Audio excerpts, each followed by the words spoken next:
In the year 2017, there was an abundance of new and up-and-coming rappers in hip-hop, as the SoundCloud era was in full swing. It felt like every other week, there was a new rapper bursting onto the scene with breakout songs that are still remembered till this day.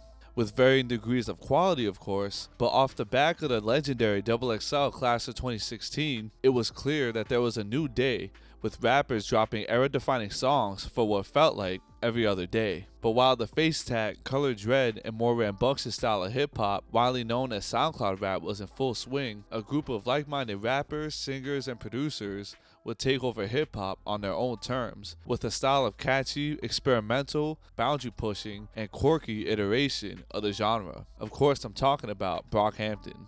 Brockhampton was a hip-hop collective and boy band that has its roots on the Kanye Tilda forum, where bandleader Kevin Abstract asked if anyone wanted to make a band. After several iterations and relocations, the band would work on music whenever they could, with all members being on the same page. By the time 2017 rolled around, Brockhampton, billed as a boy band, found themselves in somewhat of a limbo. Kevin Abstract was seeing major buzz as a solo rapper with his genre-bending album, American Boyfriend, which saw him exploring themes like sexuality, family issues, and relationships. But Brockhampton as a collective didn't have much going on. Their mixtape All American Trash, while still having some high points, was kind of underwhelming and didn't do much to build up the crew. During this time, a handful of key members would brainstorm ideas for their next move, and this was when they came up with the idea for Saturation. Without having any music ready or recorded, Brockhampton would announce this new album with them working tirelessly on music to reach this deadline. When Saturation finally dropped in June of 2017,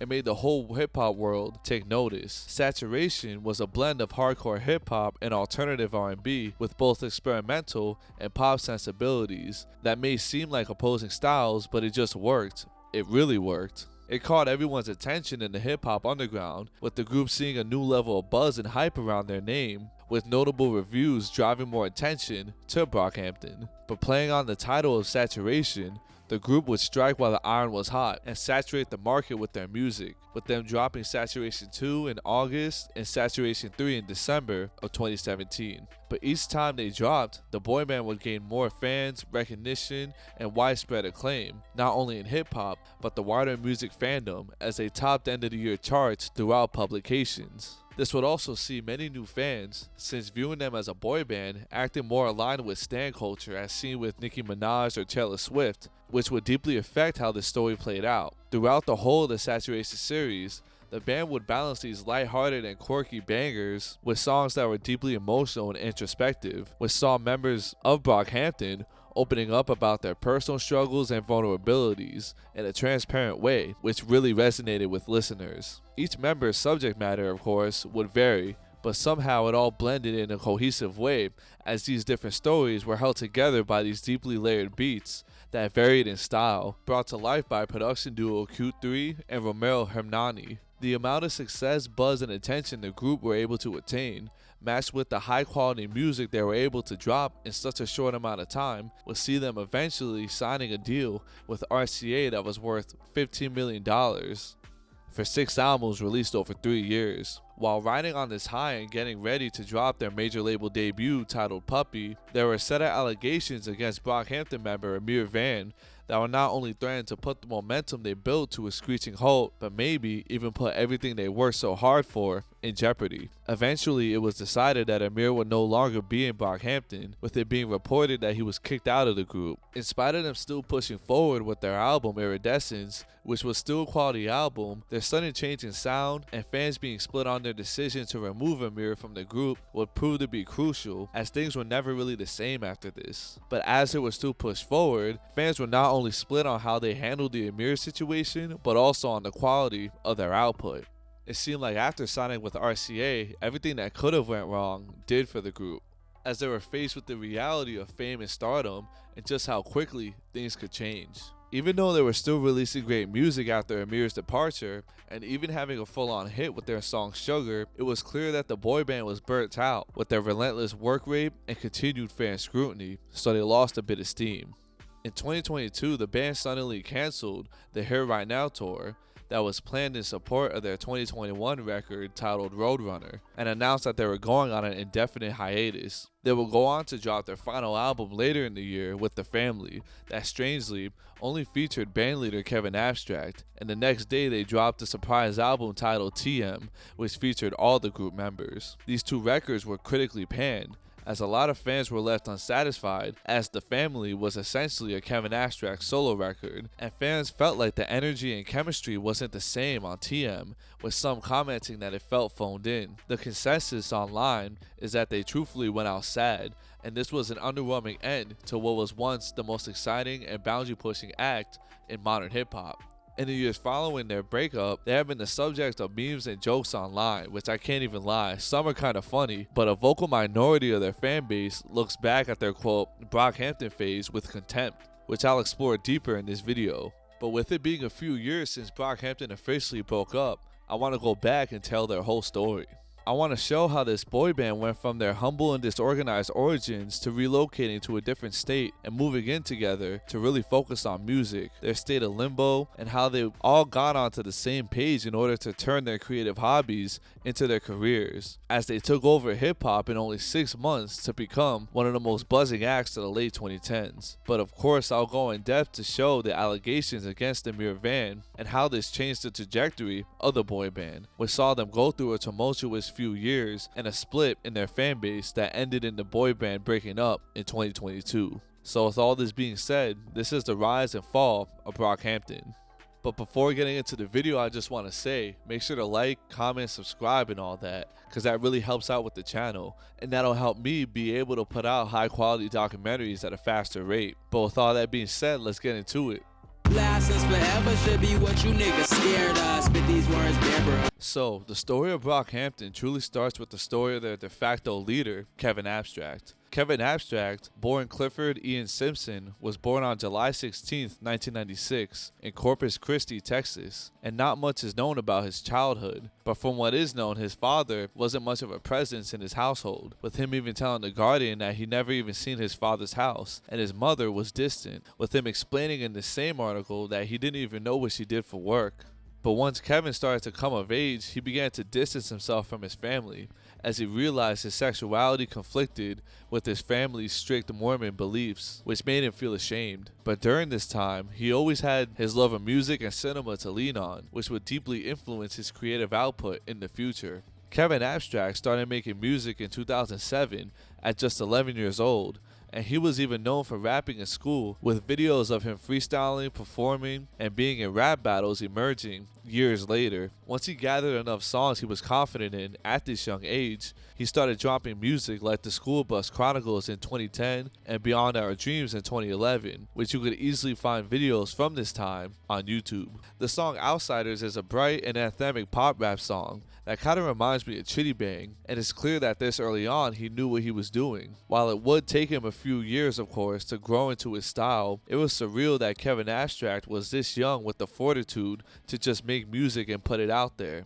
Also, one thing that's a little Easter egg is that this video does have appearances from future Brockhampton members like Ameer, Vann, and Merlin Wood. But anyways, during this time, Kevin would be a frequent user of the Kanye to the forum, then known as Kanye Live, where fans of Kanye West, relating artists, and hip-hop overall would convene and discuss music. While some sources say that it was back in 2009, on March 11, 2011, Kevin Abstract made a post on this forum asking, quote, "Anybody want to make a band?" And this post would eventually go on to change the lives of over a dozen members that would make up the boy band that would eventually become known as Brockhampton. But it would take a number of years for Brockhampton as we know them to take shape. Once he made the post, he quickly got to speaking to the people who responded and were serious about this offer, so he began recruiting members for this collective. When reflecting on this time period, many members would speak on their own experiences in an article with GQ back in 2019, with Kevin Abstract explaining, quote, "My friend Jalen Jones was a graphic designer and producer, an engineer from Las Vegas, and he sent me this graphic that said AliveSinceForever on it, and I said, that'd be a cool collective. So we made a little group on Kanye Live. Everyone from Brockhampton was in there except Kieran and Ashlyn. I checked Kanye Live the way I check Twitter now. Every day, all day, I'd be in school checking it. It's how I found new music. It's how I learned to talk in a way. So it was decided that the collective they formed would be called AliveSinceForever, and they had this logo that looked straight up like a pop-punk band's logo from that era.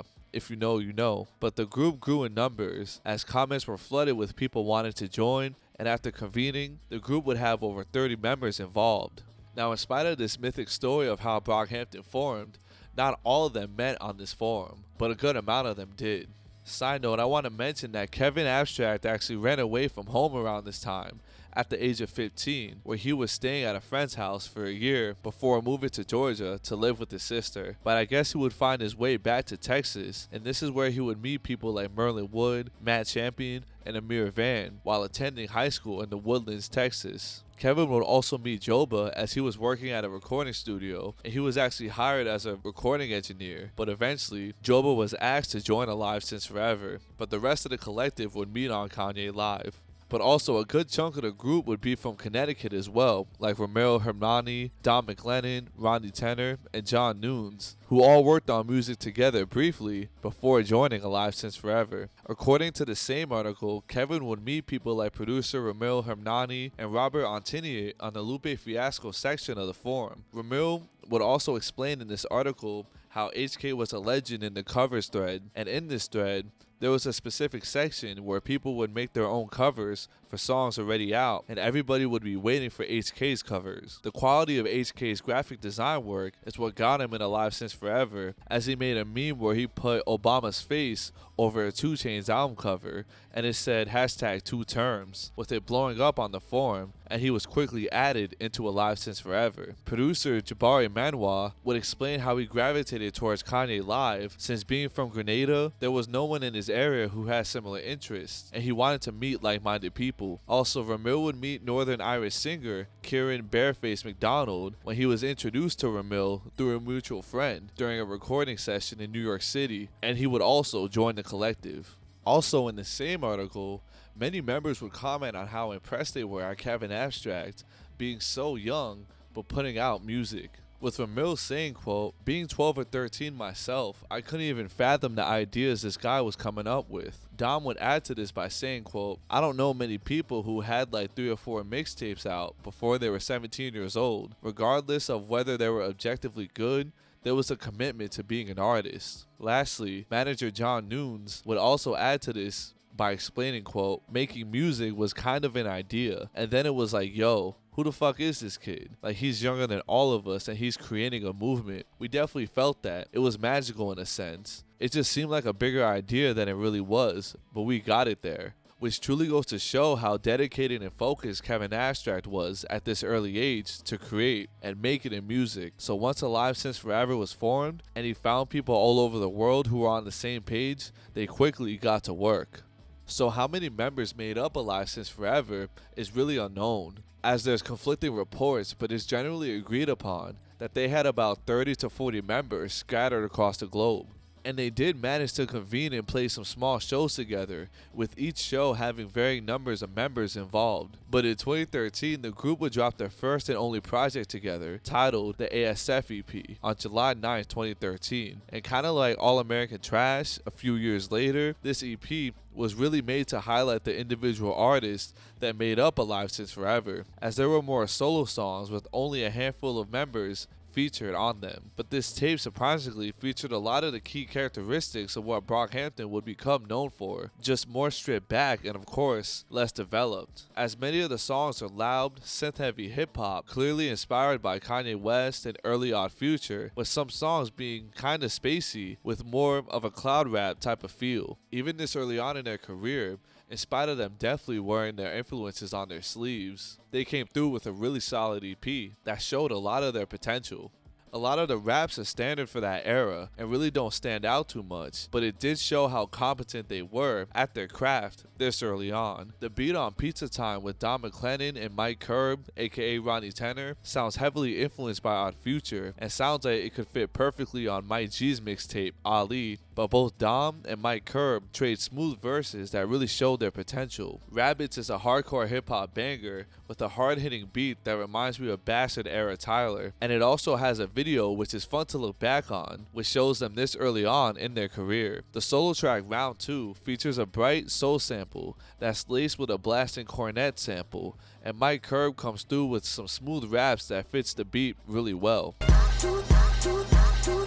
We do it to do it, but homie, whatever you do, keep it 100, doing nothing unless it's cool. Beats on machine in my freshman bag. But also the song Angels with Kevin and Dom sees them both spit solid verses, but features this spacey beat change that's a preview of what Kevin would deliver with MTV 1987 the next year.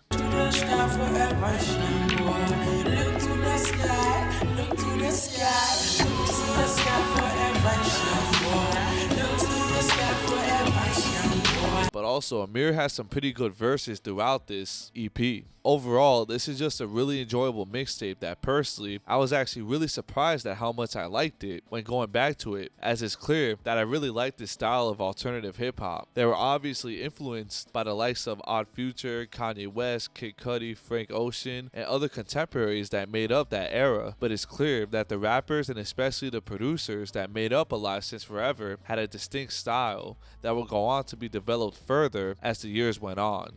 I'd highly recommend this tape to those who want to check out the early days of Brockhampton, as they were just trying to make music and figure things out. And even though they really delivered with their first EP with some high quality songs, the following year in 2014, AliveSinceForever would break up and dissolve.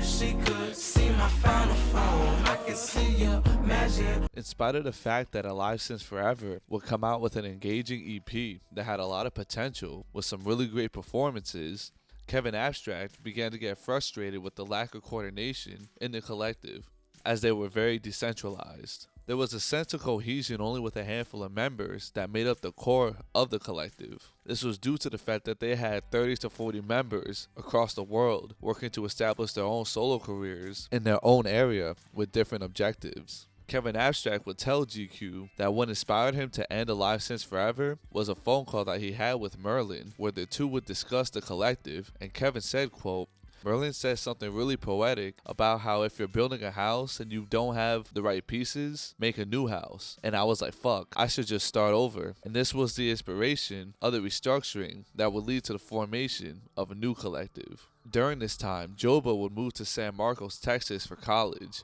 with Kevin Abstract and John Nunes following. This was when Kevin called up certain members of AliveSinceForever who he felt had similar sensibilities and were on the same page, where he would throw the idea out there for them to all move to the same area. He would tell GQ that he wanted to be a part of something bigger than himself, and he said he wanted people who would be willing to focus on a group, not just solo material. Kevin also described how he was looking for people who really wanted this, the people who were willing to move and risk it, even if it might not work out.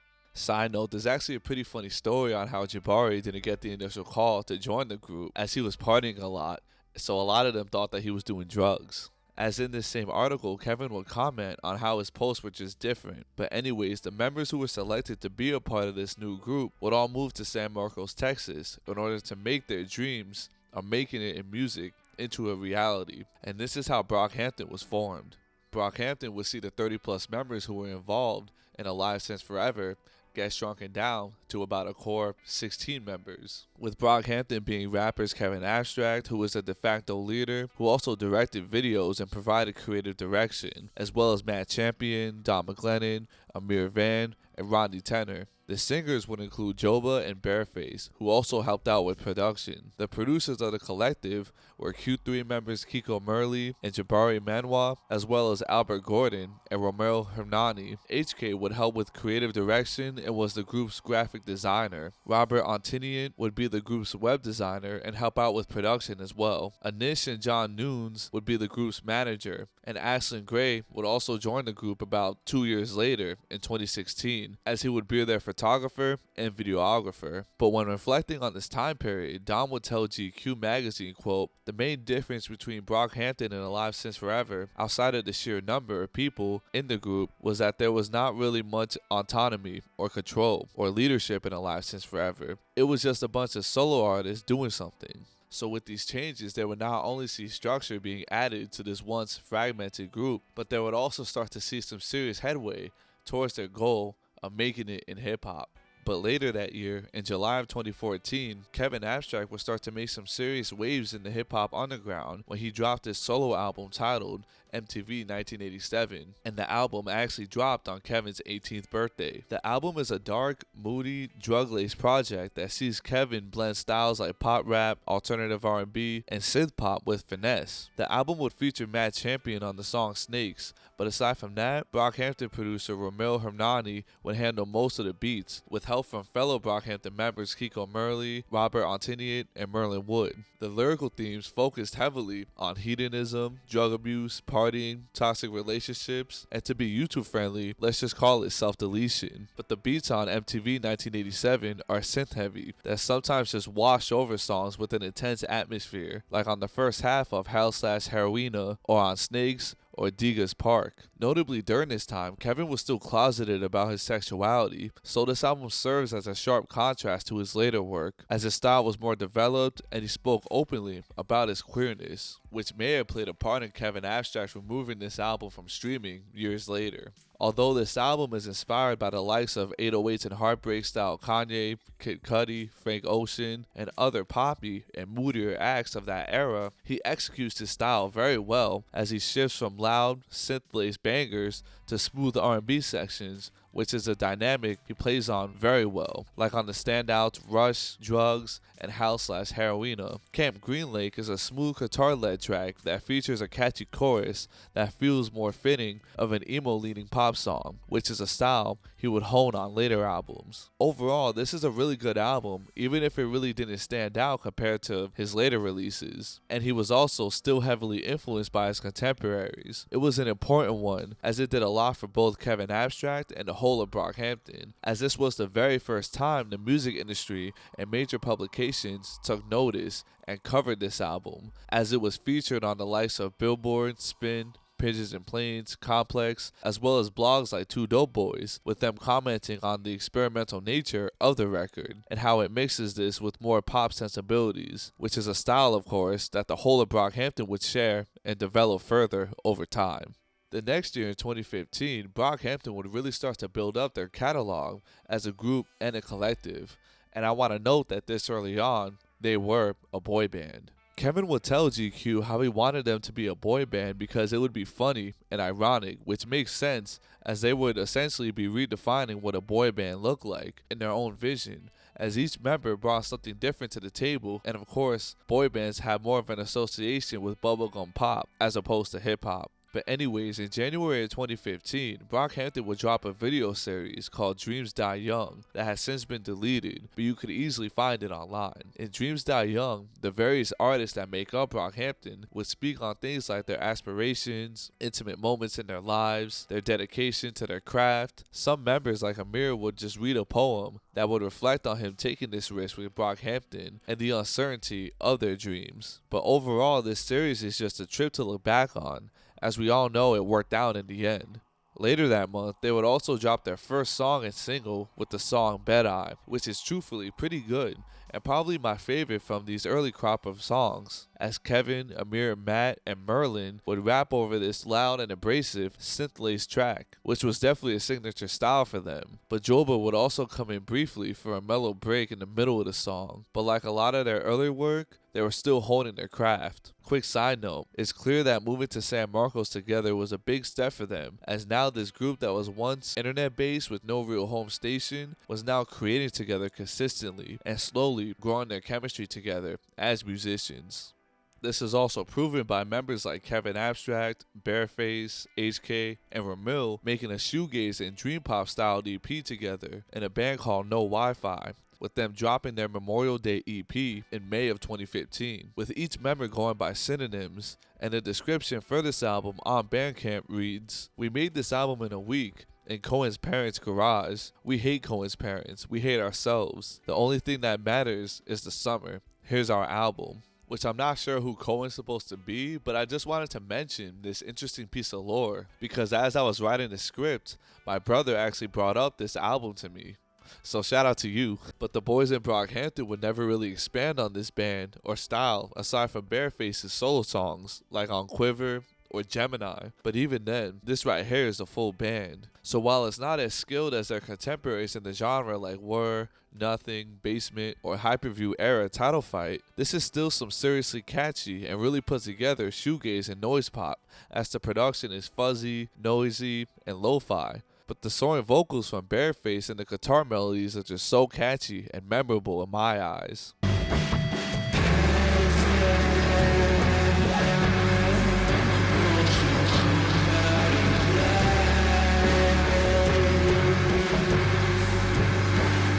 It may be a random piece of lore that doesn't really have much impact on the overall story of Brockhampton, but it goes to show that their chemistry was growing with their creative process as they spent more time together and were just willing to try anything with their creative process. Basically, they liked owning shit, they liked making shit, and they liked selling it. But anyways, in June of that year, they dropped the song Hero, which truthfully, I'm not the biggest fan of, but it does feature a catchy hook from Kevin, a more trap-influenced beat, as well as additional guitars at the end of the hook. Not a bad song by any means, but really just not my thing. But notably, the same month their song Hero dropped, Brockhampton were announced as the winners of the V-Files Loud contest, winning them a professionally directed music video for their next single, Dirt, which was released through Fool's Gold Records. But the song and music video for Dirt dropped in October of that year, and the song was kinda underwhelming, but nevertheless, this was a big moment for them, and the video was shot really well. The beat would change ever so slightly for each member, which did highlight their unique styles, but it made the song feel messy and jumbled together, with Merlin getting the loud and borderline hardcore style section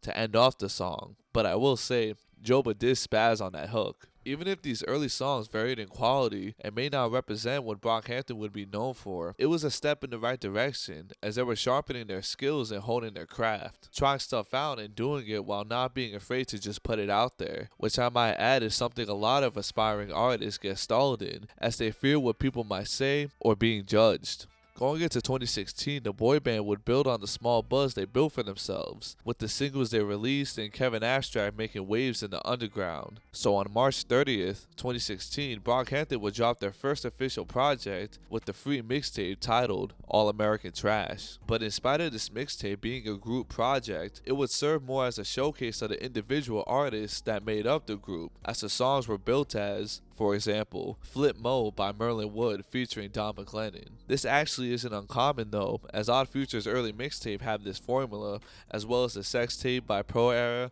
and To Whom It May Concern by Freestyle Fellowship too. But anyways, this mixtape would see Brockhampton hone in on their style of blending alternative and more R&B sensibilities with their style of synth-heavy hip-hop they became known for, but this would have mixed results. This blend of style would contribute to highlights like the smooth and laid-back track Infatuation, which sees Merlin and Rodney Tenor deliver with some great verses that's broken on Pharrell Williams, whose delivery would fit perfectly on this beat that stands out on this album. Overall, this is one of my favorites on the mixtape that shows the early potential of the group, but a lot of the momentum built up by bangers like Ben Carson that features this booming percussive beat is broken up by these slower alternative R&B songs, which does make sense as this is a mixtape, but even for a mixtape, it's kind of all over the place. But it was clear that Brockhampton were really in their pocket with these smoother R&B songs, as many of the highlights are the songs in this vein, with songs like Palace and Home, which are both guitar-heavy songs that see members like Mad Champion, Joba, and Bareface stealing the show with their performances, with Home having this funky wah guitar lick that's just so sensual for lack of a better word. Mad Champion shows off his versatility on this tape, which is something he would become known for throughout the rise of Brockhampton.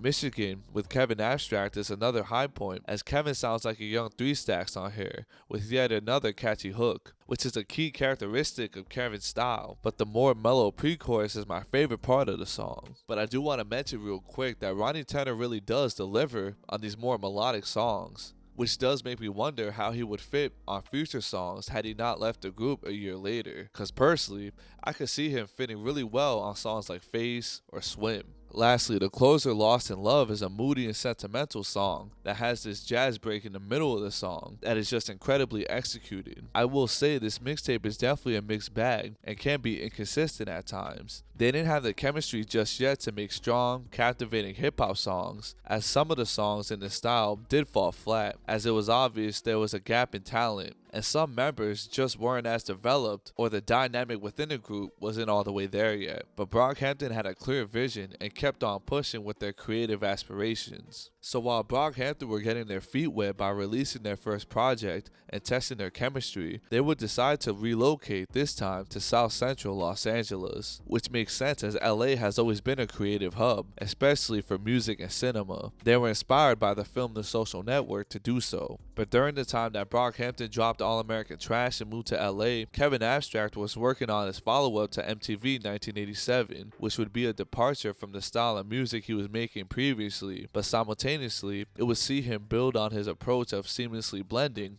different styles of music. On November 16, 2018, Kevin Abstract would drop his second studio album with American Boyfriend, a suburban love story. He was actually dropping songs for this all the way back in 2015 with the song Echo, which I can't lie, I really love the single version of this track so much. It's such a catchy and deeply emotional song that's juxtaposed with this hard-hitting drum loop, but there'd be a different version for the album. Anyways, American Boyfriend is an indie rock and hip-hop hybrid that has elements of alt-pop, R&B, hip-hop, and dream pop, among other genres, blending these styles with ease as he switches from rapping and a borderline spoken word delivery to passionate but catchy choruses where he reflects on his experiences growing up, his family life, and notably coming to terms with his sexuality. Also, this particular running theme in his music is one of the reasons why fans resonated so deeply with it, as his openness and transparency on the topic helped fans through their own struggles. This, among the reviews of the time, was a big selling point as he was praised for his open lyrics as courageous, which I will say is admirable, especially for the time. But this album is so much more than the lyrical themes, as the album's vibe and direction switches from hard hip-hop songs like Blink to somber acoustic ballads that sound more fitting of Midwest emo bands, like on 17, or the brilliant song Tattoo that reminds me of Blind Melon for some reason.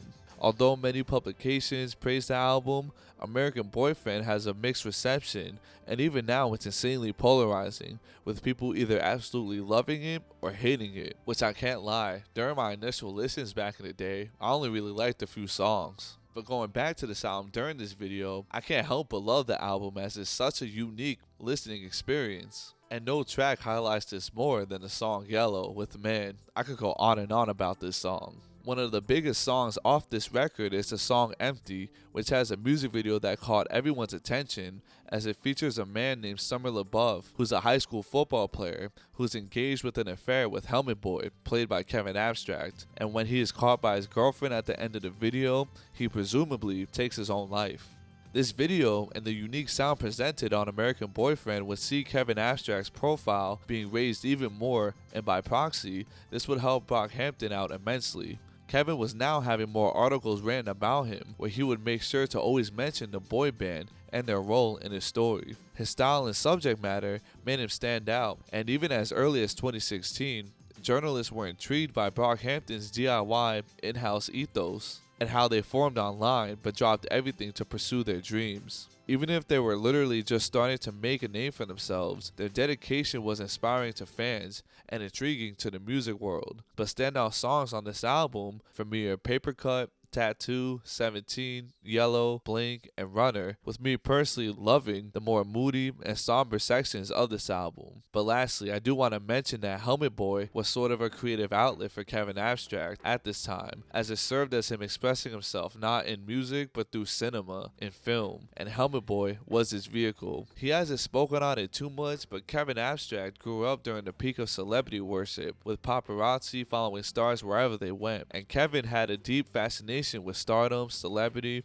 and its interaction with Hollywood, and truthfully, that whole world. It may have been a motivating factor for his drive and dedication, but his fascination with this world would become more apparent as Brockhampton's star would rise and how the story unfolds, with Kevin and the boys having a closer proximity to stars throughout their careers. But with all this being said, and Kevin now seeing more success as a solo artist, the question was raised, what's going on with Brockhampton?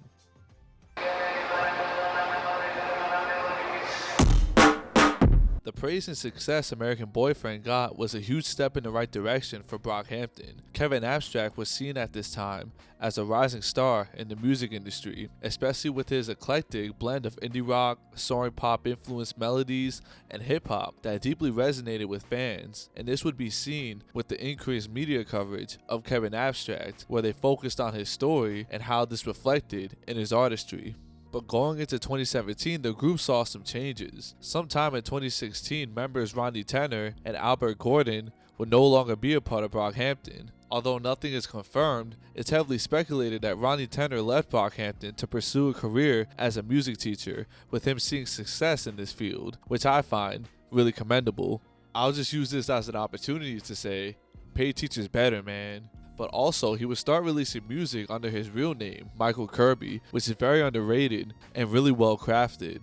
While the band never really spoke on it, it's heavily rumored that Albert Gordon was kicked out of Brockhampton for allegedly sleeping with a member's girlfriend, which Matt Champion would allude to in his standout verse in the song Heat. But in 2017, Anish, who helped with management, will no longer be a part of Brockhampton too, for unknown reasons. So while things were looking up for them in the beginning of 2017, this was somewhat of a transitional period for the boy band. The group would actually start off the year pretty strong, as in January of 2017, they would drop their single for the song Cannon, which truthfully was better than anything the group put out before it, as you could hear the hunger in Kevin, Dom, Merlin, and especially Ameer. You could hear them starting to grow into the sound they would become known for, as well as build their chemistry, which would become crucial in their success a few months later. The beat is memorable, and with the switch up, Bareface really delivers. This track, in my eyes, would foreshadow the quality of the boy band's work that we would see later in the year, and that would take Brockhampton to the next level. But in the early part of 2017, Kevin Abstract was building on the momentum he built up for himself as a solo artist, and he would go on the Death of a Supermodel tour, which was his first solo headlining tour, and is a big step for any artist. This tour would last for about a month, from February to March of 2017, and would also have Bareface perform in support of the tour. Kevin would bring along many Brockhampton members, like Ramil being the tour's DJ, HK handling lighting and effects, John Nunes handling the day-to-day logistics as their manager, with others joining like Jabari and background singer Roy Blair, who contributed to the American Boyfriend album. And also, Ameer would join the tour later, as he was fired from his day job as a security guard around this time. But side note, seeing videos from this tour, you could definitely see how the synth-heavy bangers that were featured on Kevin's first album, MTV 1987, would really translate well live, as they offered a nice contrast to the somber and slower songs on American Boyfriend. But also, as many of you know, we only have this level of insight on Kevin Abstract's first tour due to the fact that this tour was actually covered by Viceland, as the boy band inked a deal with them to have their own show on the network that would be called American Boy Band. American Boy Band would become an 8-episode series where it would document Kevin and Brockhampton trying to make it in music. As we already know, it followed Kevin on his first tour, and this would actually be the first time he really got to interact with his fans. But this show also explores his artistry and approach to creating, and aside from Kevin, the show also explores the origin of the group, the many members that make up the band, how they all met, their individual motivations in making music, and moving away in order to make this dream of theirs a reality. To me, it would really display how they were all on the same page creatively, and it was motivating watching this, as it showed all the work they put in to master their craft. But unknowingly, the American Boy Band series would document the group right as they were on the cusp of not only making it in music, but making a deep impact on hip-hop in the late 2010s, which is just incredible to be a fly on the wall and look back on. But even with a lot of things going for them as a whole, with a good amount of members being able to experience life on tour, which believe me, I know is really chaotic, Brockhampton felt that it was necessary for them to regroup. Around the time they were wrapping up filming their American Boy Band series in the spring of 2017, actually, it was the day they shot the opening sequence, but key members of the boy band would hold a meeting where they felt they needed to discuss Brockhampton and what was going on with the boy band as a whole. They weren't really feeling All-American trash like that and wanted to discuss plans going forward, and this was when they began to brainstorm ideas for a mixtape name. During this meeting, Kevin Abstract would describe how he wanted to find a name that was all-encompassing, like Google, Apple, Def Jam, or Adidas. Other members in the room were people like Ramil, Jabari, HK, Kiko, and Ashlyn, and they would all throw out ideas for a title that would encapsulate what they were going for. And Kevin would say, quote, What if we call it saturation? Yeah, just saturation. Saturation. Then we could do saturation radio, saturation merch, saturation. Nigga, you can just. It's like, That's it! It's like blonde. That's the one! Saturation! That's it! What? It's over! It's saturation! He likes it a lot. No, that's actually really hard. But no, Yes, it works! Everything. It works! And then we can boost saturation. and the rest, as we know, is history. When discussing this upcoming tape that would become the first album in the Saturation series, Jabari would express how he wanted this tape to be full of summer anthems. Kevin would also explain how the plan was for them to announce Saturation that night and that it was coming in June of 2017, a month after this discussion would take place. And even if they had to push the album back, at least they'd be working towards something. So without having any material written or recorded, on May 3rd, 2017, Brockhampton would announce their upcoming debut album titled Saturation, and that it was coming in June. The same month, their series on Viceland would finally drop. So with the lack of preparation before this announcement, the group quickly got to work on what would become Saturation. But on the I Miss the Band radio, Kiko would explain how he first made the beat to Face, which was the first song they had written for Saturation, and it was the first time most of the members were on a song together, and it just felt special. And I want to note that during the sessions for Saturation, they took more of an open approach to writing,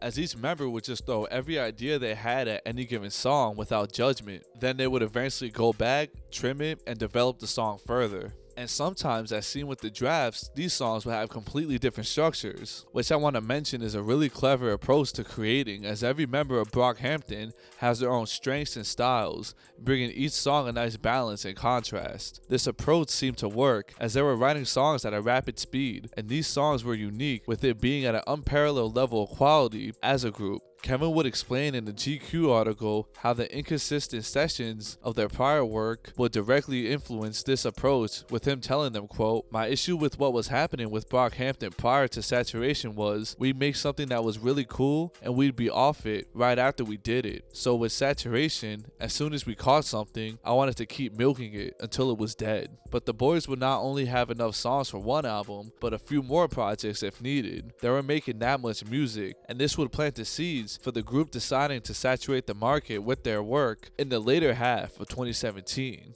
And keep in mind, all this growth would happen in a little over a month, which is unreal to think about. But anyways, Matt Champion would comment on this time in the group's career and how their dynamic helped to influence the output of these sessions by saying, quote, "We were all in really close quarters and there was not a lot of conflict, which is really strange. There was a lot of camaraderie, a lot of brotherhood happening. I think it bled into the music, where we all had similar tastes, we all had similar feelings about life. To have 10 people be on the same page as you is a really weird feeling. I think that's how some of the music came out so well, and it was helpful in making vulnerable music." Ramil would also give insight into what things were like during these sessions that would become crucial to the group's development, with him describing how there was no AC in the house and the computers overheating would give them an added sense of urgency to get an idea down as soon as they could. He would also describe how these sessions were like marathons, as they would literally make music until they couldn't anymore and drift off into sleep, but then being woken up a few minutes after falling asleep to record, then making 3 or 4 songs in that time.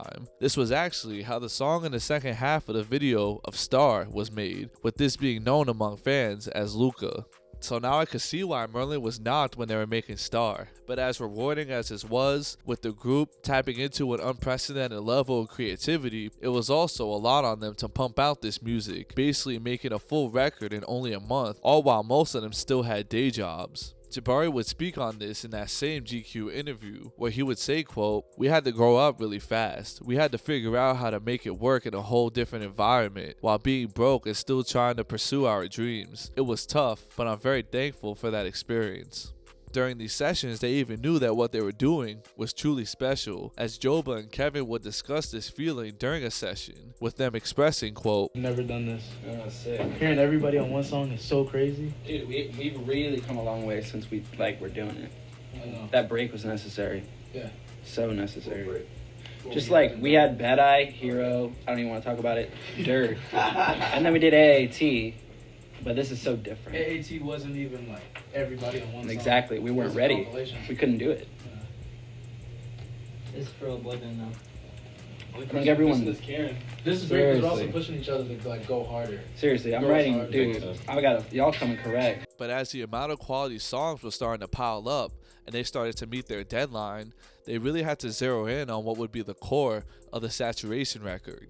And they began to drop singles and music videos every week during this month to build up hype for Saturation. They would start off by dropping the music video for the song Face on May 6, 2017, that had this chaotic video which saw Brockhampton destroying their house. But this was juxtaposed with a moody, melancholy R&B and hip-hop hybrid that made for a really memorable song. They would follow this up with music videos for the songs Heat, Gold, and Star for the rest of the month of May. I also want to note that everything was done in-house, including the music videos, which were directed by Kevin Abstract himself. And even if they did not have any major budget or backing, Kevin created in spite of these limitations. The videos had unique concepts, shots, and costumes that added so much to Brockhampton's creativity and brand as a whole. This DIY ethos was endearing, and I remember being so inspired by these videos. But on June 8th of 2017, the American Boy Band series would finally drop and give fans a deep insight into that time in Brockhampton's career when Kevin was on tour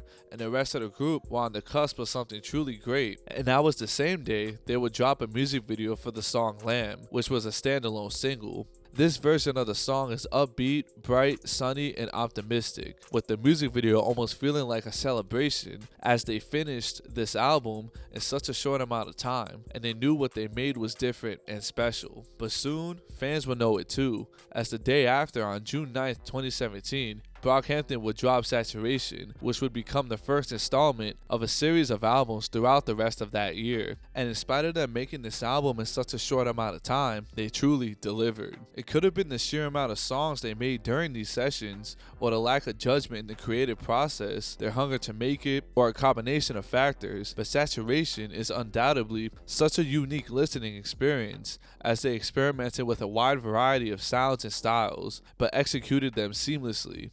It felt like every member knew to bring their A game, as they clearly stepped it up from their prior work. Their hunger is palpable. The group's decision to focus on more crew and posse cuts, featuring most of, if not all the members, would pay off massively, as their chemistry together matched with quality verses and beats would create some seriously memorable singles and deep cuts within the Saturation album. And this saw each member feeding off one another's energy, which was special. Also, it's important to note that the years of them honing their craft helped them to build up their repertoires, especially with the producers Ramil, Jabari, and Kiko. The main differences in the production style was the textures used and the overall palette of the beats, as there was a larger variety of sounds used in these instrumentals, which really brought these beats to life. All three producers being able to play multiple instruments as well as using different keyboard presets really helped too.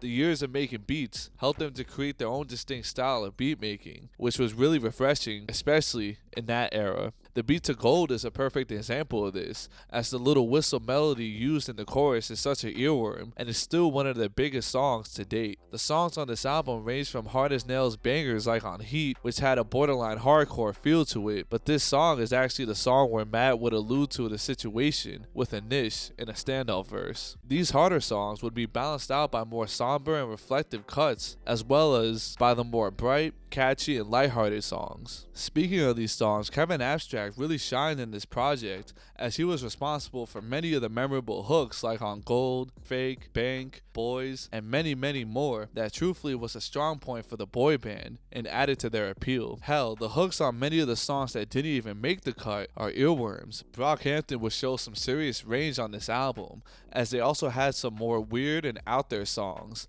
especially with the song Bank. Maybe one of their most underrated songs, but this one has a nocturnal and strange beat that features chopped up vocal samples and a thumb piano melody that's just really out of this world and so unique I can't even compare it to anything else that's out there. Cash is a more guitar heavy song, but it's one where each member would rap openly about their struggles with facing racism and homophobia, which is a subject that's explored further on their show on Viceland. But other topics explored are drug activity, classism, and violence as well. An underrated song that I see as a highlight Star is undoubtedly another highlight where Dom, Ameer, and Kevin all spit over this wonky and off-kilter beat, and they all stick to the theme of rapping about, well, stars and actors, which worked to create one of their biggest songs. And the outro to the music video is actually a song that didn't make it onto the Saturation album, but it's a smooth as silk R&B cut that fans love and that you could easily find online. The song Milk is another standout, which features a hook from Kevin that sounds like something from an emo band from the 2000s, which makes me think about how Kevin's genre-bending album the year prior helped to influence his style, especially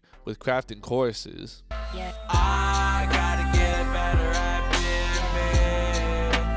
being who I am. Anyways, this is truly another high point on here, as each member transparently raps about their struggles and growing into adulthood, with Kevin speaking on just wanting a friend, Merlin rapping about risking everything and leaving school for his dreams. Matt would also stick to this theme too, and Don would deliver with an emotionally gripping verse, which saw him rapping about a breakup and coming to terms with that. One thing I personally really love about this album is their pretty free use of pitch shifted vocals, specifically when they pitch them up high, which I remember around this time actually did confuse new fans, as they didn't know who was spitting what verse. But this was another unique characteristic of the boy band, especially how Kevin pitched his vocals up to have more of a feminine sound, kinda sounding like MIA. Lastly, they would end off the record with the solo song from Brockhampton member Bareface with the song Waste, which was a smooth bedroom pop style song that is a departure from the rest of the record, but honestly still fits and makes sense on this record. Bareface would also become a fan favorite over time. Also, this reminds me that all the songs on here are 4-letter words, with the last song being a 5-letter word, and this would be an approach the group would continue throughout their Saturation run. But Saturation is easily Brockhampton's most important album, as this was the album that not only saw the group grow into their style, but really develop the key features that will set them apart in hip-hop in the late 2010s. But it saw more coverage by major hip-hop outlets, and this album received major acclaim, and their popularity began to grow rapidly. And this was also around the time they personally got on my radar. I saw people like Sean C react to them, and they even got a review by the Needle Drop, which brought in a whole new crop of fans. But anyways, the group really pushing themselves to make a high quality album in such a short amount of time really paid off, as now the group had more eyes on them than ever. Also, the fact that they had so many songs in the vault that were in the same caliber as the songs that made it onto Saturation 1 would see them come to the decision to use this same formula to work on and release another project in quick succession that same summer. So then they began to work on Saturation 2, but before being fully immersed in the creative process, Kevin had some prior obligations from American Boyfriend, where he would play some solo shows, like closing out Bonnaroo in Tennessee, with a few other members joining him like HK and Ashlyn. But during this time, the rest of the members decided to take a break, with them picking things back up once Kevin and the rest of the guys got back to LA. So soon they got back to work on what would become Saturation 2. But aside from a few new songs being worked on like an early version of Sunny, the group would hit somewhat of a roadblock. They felt that taking a break right as they were really hitting a creative stride would halt the momentum they had been building during the Saturation 1 sessions. And as a result, they felt that they had lost the synergy they had as a group. They weren't on the same wavelength, so this meant that while some members felt like they were still in that pocket, others not so much. Overall, they felt that the beats and some of the verses were weaker, so they had a meeting to discuss all of this. Truthfully, while watching the Saturation documentary, from an outsider perspective, I felt that their music was still quality, and even from the songs that didn't make it onto Saturation 2, it sounded pretty good, but artists tend to be pretty self-critical and really push themselves to create their best work. So I understand if they felt like their work wasn't necessarily up to par. They would discuss things like sticking to their distinct sound or trying something new, the members that they felt like were slacking or not as hungry, and Joba would also speak on not necessarily being a rapper, but wanting to hop on tracks and figuring out where he would fit on these songs, but the group moving so fast with their process that these songs would get finished before he even got the chance to hop on. It was clear that Saturation 1 doing so well and elevating their name made them overthink their process for a second, especially because expectations were high from a fan perspective, so they were feeling the pressure. But on top of all this, the band had to relocate from their home in South Central LA to a North Hollywood spot in Van Nuys. And Ramil would actually speak on this in the GQ article, where he would explain that Saturation came out and people loved it and we got a fan base.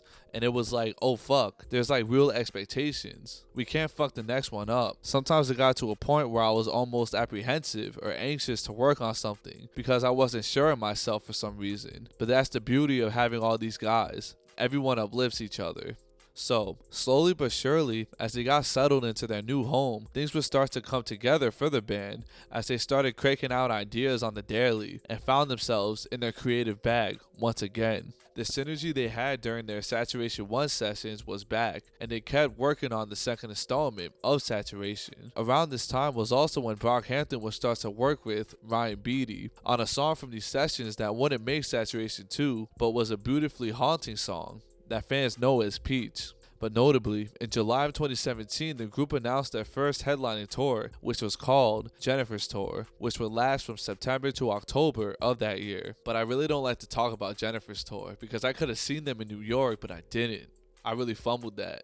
But we'll get into that in a little bit. But anyways, the collective would follow the same approach they did with the first installment of the Saturation series. They would drop a music video every week in the month of August, starting with Gummy on August 1st and following that up with videos for the songs Swamp, Junkie, and Sweet throughout the rest of that month. If they really started to hit their creative stride during Saturation 1, then they really started to build on it when making Saturation 2, because it felt like a familiar sound and style, but simultaneously, they pushed themselves, especially Kevin, with how he was directing these videos with even more stylized concepts and great shots. Two that stand out are during Don's verse in Swamp, and especially during Ameer's verse in Junkie, with the lighting and the angles they used, bringing out the dark and brooding energy of his verse to life. But actually, this was around the time where I first discovered Brockhampton, as I checked out their song Heat, and I was blown away. But when I went on their YouTube channel, I saw they just put out a music video a day or two before for what I think was Gummy or Swamp, so I already had some catching up to do. Personally, I remember the day the Junkie video dropped, and it was hard for me to put into words back then, but the sheer amount of creativity of this group had me in complete awe. I had never heard or saw anything like it, with the unity they shared, every single one of them being on the same page and working towards the same goal was inspiring, as personally I was just figuring things out for myself during this time. But the album's official cover art and track list was revealed on August 21st, 2017, and the next day they dropped a video for the song Sweet, which has one of Kevin's best hooks and this groovy bass line, and just a fun and stripped back music video. That same night they dropped a single and music video for the song Follow, which was teased to be the first single for Saturation 3, but ended up just being a standalone song. But hey, it still confirmed their third album was in the works and was coming by the end of the year. Well, the day came, and on August 25th, 2017, Brockhampton would drop their second album titled Saturation 2. The album is 16 tracks and runs at almost 50 minutes, and man did they deliver on this one. Out of all their albums, this one is easily their most hip-hop oriented, as they have some songs that lean more towards their blend of hip-hop and alternative R&B, like on Gamba and Sunny, but aside from that, they really leaned more into the chemistry of their group dynamic that made them special, and their unique blend of pop-oriented and alternative hip-hop. The album's opener, especially Kevin's verse, feels like a mission statement for the group, as he raps about people from back home talking about him and how Brockhampton set themselves apart from the rest of hip-hop from that era, which is hard to argue with. I just wanted to let y'all know that my bias is definitely going to show here, as Saturation 2 is easily my favorite Brockhampton record. So I might go off real quick, but let me cook. But they would keep the energy high with the next song, Queer, which starts off as this rambunctious banger with Matt and Merlin spinning hard verses that build up to a chorus that's smooth as silk and mellow, with the track building on this formula that makes it a standout in their whole catalog. They also have a lot more songs that are in the wacky, lighthearted, and quirky vein of songs featured on Saturation 1, which are some of my favorites, which include the song Swap, which has this booming beat with synths and this nice clean guitar lick, but other songs have this same vibe, like Chick and the pitch shifted banger Jello, which sees the group all spinning with rapid fire flows.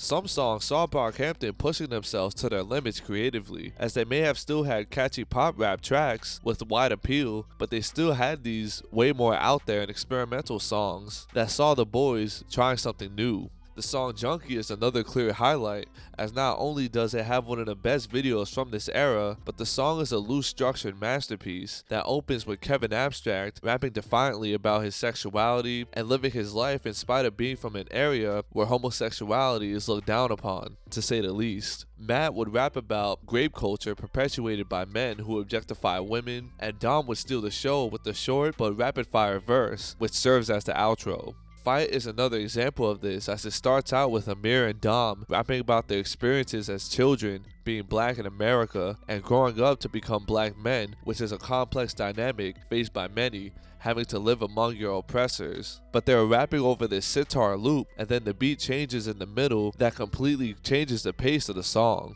The production on here is a lot more bolder, as there's elements of 90s G-funk, more plucky guitar that reminds me of sitars, and an almost Middle Eastern vibe in certain melodies, and the chord choices have a heavy 2000s vibe. Tokyo is another highlight, as it's this seamless blend of hip-hop and smooth R&B with the saxophone melody that's prominent in the beat, and there's yet another earworm chorus. The album would end on the high notes that were Sunny and Summer, with Sunny being a bright and optimistic song that features a twangy guitar melody, and Summer is yet another smooth pop song led by Bareface that's probably my favorite out of all of his solo songs. But on Saturation 2, Brockhampton really flexed their range, as some of the songs were more straightforward posse cuts, while others were a lot more adventurous and experimental, especially with their unorthodox song structures like on Junkie, Fight, and Chick. But they also kept their smooth blend of rap and alternative R&B as well. They also managed to balance this with their more popular sensibilities, which saw the group explode in popularity as more of their music videos were getting 1 million views on YouTube. This album saw the band getting further acclaim and looks from big media outlets, as their profile was beginning to rise higher than just a buzzing hip-hop group. They were getting more and more popular by the day, it seemed like. Brockhampton coming out with 2 quality albums in such quick succession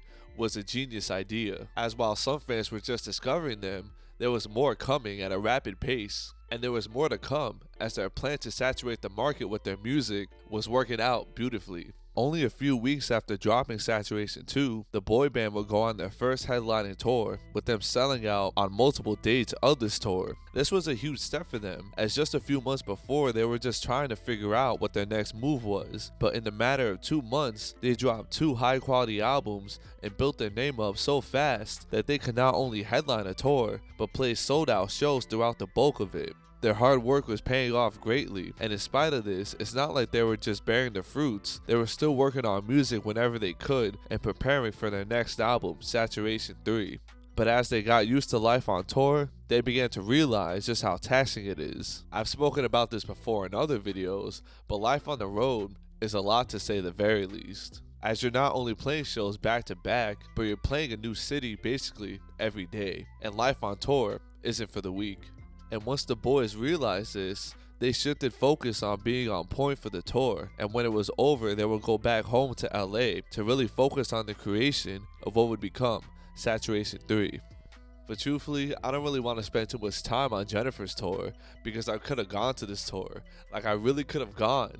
But the thing is, I was just getting into Brockhampton at this time, so I didn't know all their material like that, but I should have just gone anyways. But let's move on from that historic fumble on my part. But anyways, once Jennifer's tour was completed, they went back home and continued with the creative process that helped their ideas truly flourish, taking the same approach they did on prior records. That being, everyone throwing out ideas at any given song without judgment, and then going back to these songs to refine them and develop them further. But they knew what their last 2 records did for them, and wanted this one to be bigger. Bigger ideas, merch drops, rollout, and group synergy.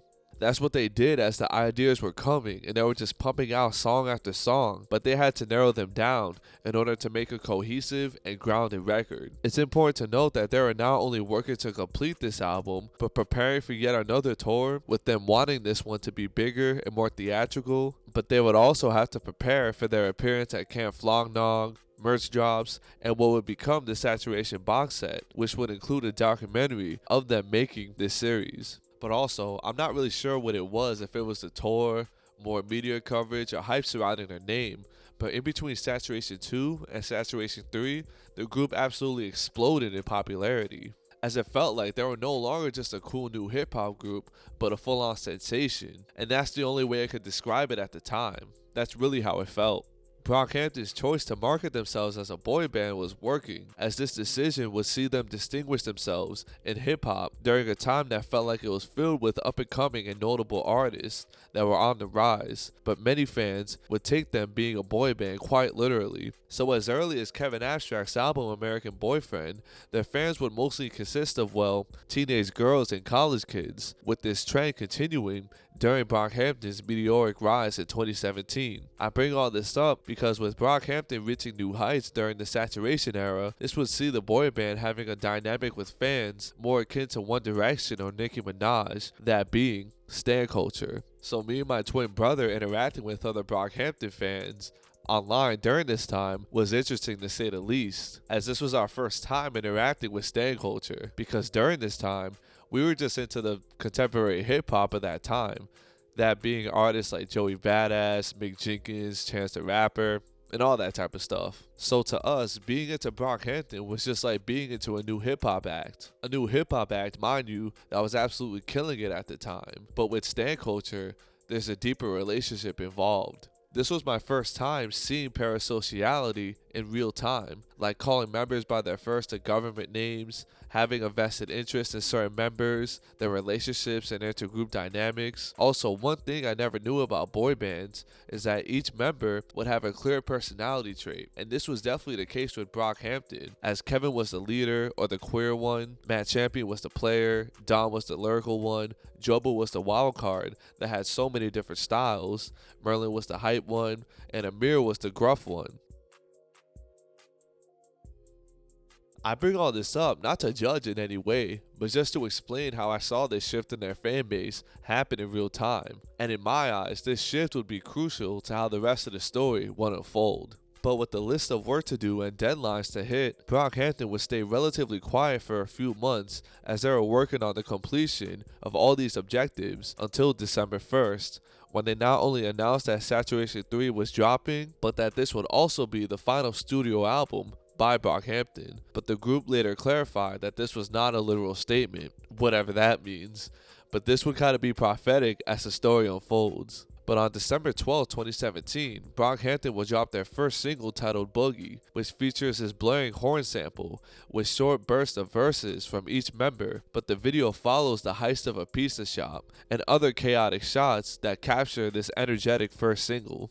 But that same day, Brockhampton would drop the Billy Star short film. The film actually starts after the events of Kevin Abstract's music video, Empty, where Helmet Boy is having an affair with a boy named Summer, then Summer is caught by his girlfriend, Jade. It seems that after being caught by his girlfriend, Summer no longer wants to see Helmet Boy, with him seemingly taking his own life by gasoline fire, and in my eyes, marking a symbolic end to the American Boyfriend era. This film is also notable as it features unreleased music by Brockhampton, like the songs Ebony and Quiver by Bareface, and the songs Bleach and Nation, which would end up on Saturation 3. An absolute banger of a song, known by fans as Slow Burn, would be used as the ending credits, and this one really should have made the album, but I digress though.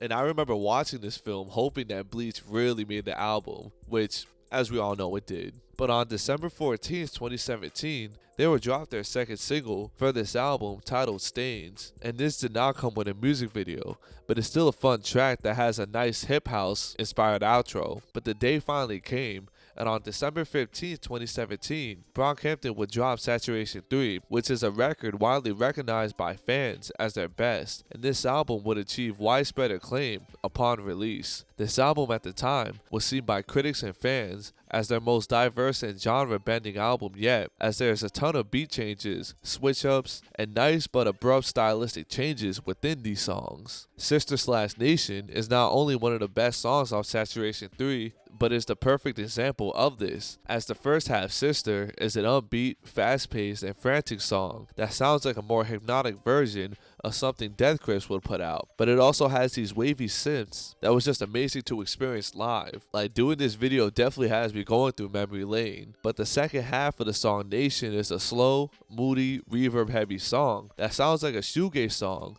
that was made by a hip-hop group, with Dom absolutely stealing the show with an introspective verse, with Ameer exploring his experiences with racism in Texas, and Kevin coming through with a beautiful hook. Johnny is another highlight, and one that shows them in their pocket, where group members trade verses over this smooth cornet melody, with the beat switching up during the hook in a fun way, then going back to the core melody during the verses. But Joba absolutely kills it in this song. This album has so many great moments that listing them off would be its own video, but some of my favorite moments were some of the smoother cuts, like the insanely catchy song Hottie, which saw members trading melodic and less lyrical verses that wasn't about anything specifically, and with them not even saying too much, but the infectiousness of this song shined through. Rental is another highlight and a fan favorite, which saw Matt and Dom really showing their versatility on here with smooth laid back verses, with Kevin coming through with yet another catchy pitch shifted hook, which I'm not complaining about, as that's clearly his pocket.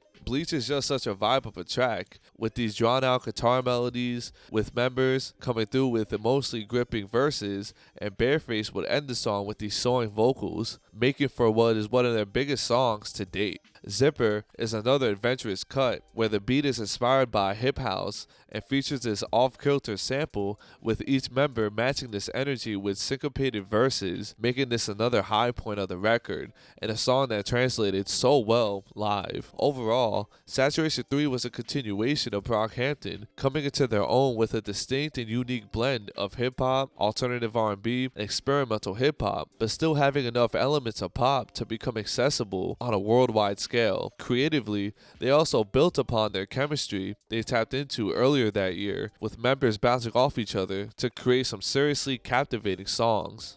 Also, this was easily the album where Joba gets to shine, as it's clear he really developed his style as a rapper, as he has standout verses on many tracks on here. One complaint that I personally remember hearing during this time was that Brockhampton had a signature flow, with Ameer being the worst example of this. I think you guys know what I'm talking about here, but you know what I'm talking about. Ameer would be like, I do a lot of things. I've seen a lot of people. I used to be hungry, and now I'm getting money. Alright, let me stop. But I know I said Saturation 2 is my favorite, but this album might be their best objectively. But standout songs on here would include Johnny, the groovy hip house inspired Zipper, Hottie, Sister/Nation, Liquid, Rental, and Alaska. But the same day that Brockhampton dropped Saturation 3, they also dropped the Saturation box set, which of course included all 3 installments of the Saturation series on CD, a baseball card picked at random that features one of the members of Brockhampton. But notably, there was an extra CD filled with demos from sessions from across the making of all the Saturation albums, which are known to some as the drafts or oversaturated. Whatever you may know them as,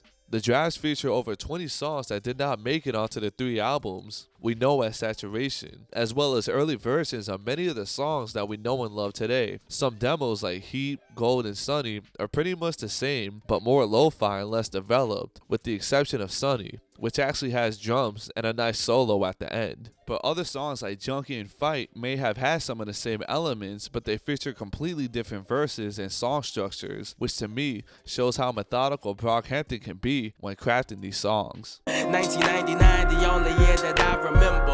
I slipped through the cracks without having a damn temper. I bleach my hair because these bitches all about they bitchin'. I say shit when I'm rapping, y'all niggas barely listen. I do the most for the culture, nigga, by just existing. And Ameer's verse in Fight may be one of his best. I've been smoking, nigga, fuck my drug test. Block get hotter, need a bulletproof vest. I've been running since I hit my first lick. Seen that chopper, turn a dog to a bitch. The money is dirty, these niggas laundering it. But many of the songs on the demos are these slower, moodier, and more melancholy songs that are led by guitar melodies, like on Demo 1, which fans call Peach, which is a deeply emotional track written by Ryan Beatty and Kevin Abstract. This is my confession tape. All the words I had to say, I said them back to you.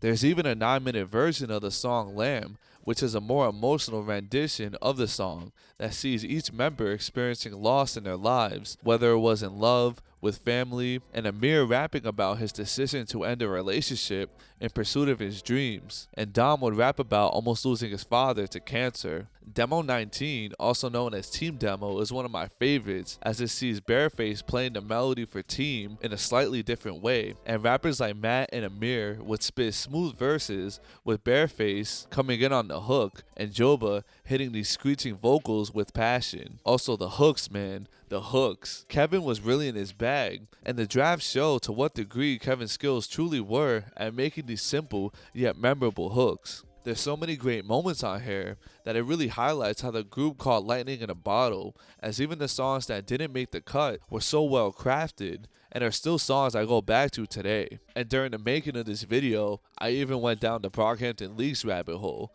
with there being songs that didn't even make it onto the drafts being so great, which I'm gonna just play a collage of some of them real quick. She wanna come home, see me mom and dad ting. I can never tell her that she just a friend ting.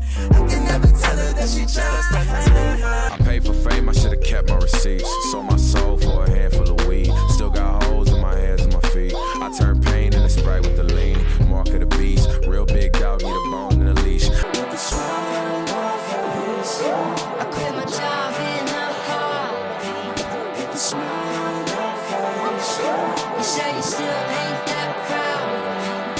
I show my time trying to find myself backwards. I ain't got no time to let my niggas get their back hurt. So let's put a fire on the skies with you. You and I like the sun. But I could definitely see why some of these songs didn't end up making the cut for the Saturation series. Because in spite of how brilliant some of these songs were, throwing them onto any given Saturation album would have thrown off the balance of the record, with it being less cohesive. As the songs were great, but I'm not sure how they would really fit on the Saturation albums. Like Demo 18, for example, aka Drink, is a kind of trip hop and indie rock hybrid that's unlike anything Brockhampton ever did, but where would it fit on any of these albums is anyone's guess. But with the Saturation era coming to an end, it cannot be overstated what they managed to accomplish in not a year, but 6 months. In May of 2017, when Brockhampton first announced they were dropping Saturation, they were just looking to get on, not even really having a buzz, aside from fans of Kevin's solo work who went to check out what the boy band was about. Saturation made the underground and the music industry turn their heads and finally take notice of Brockhampton and what they were about, as they blended emotionally gripping songs about personal struggles with lighthearted,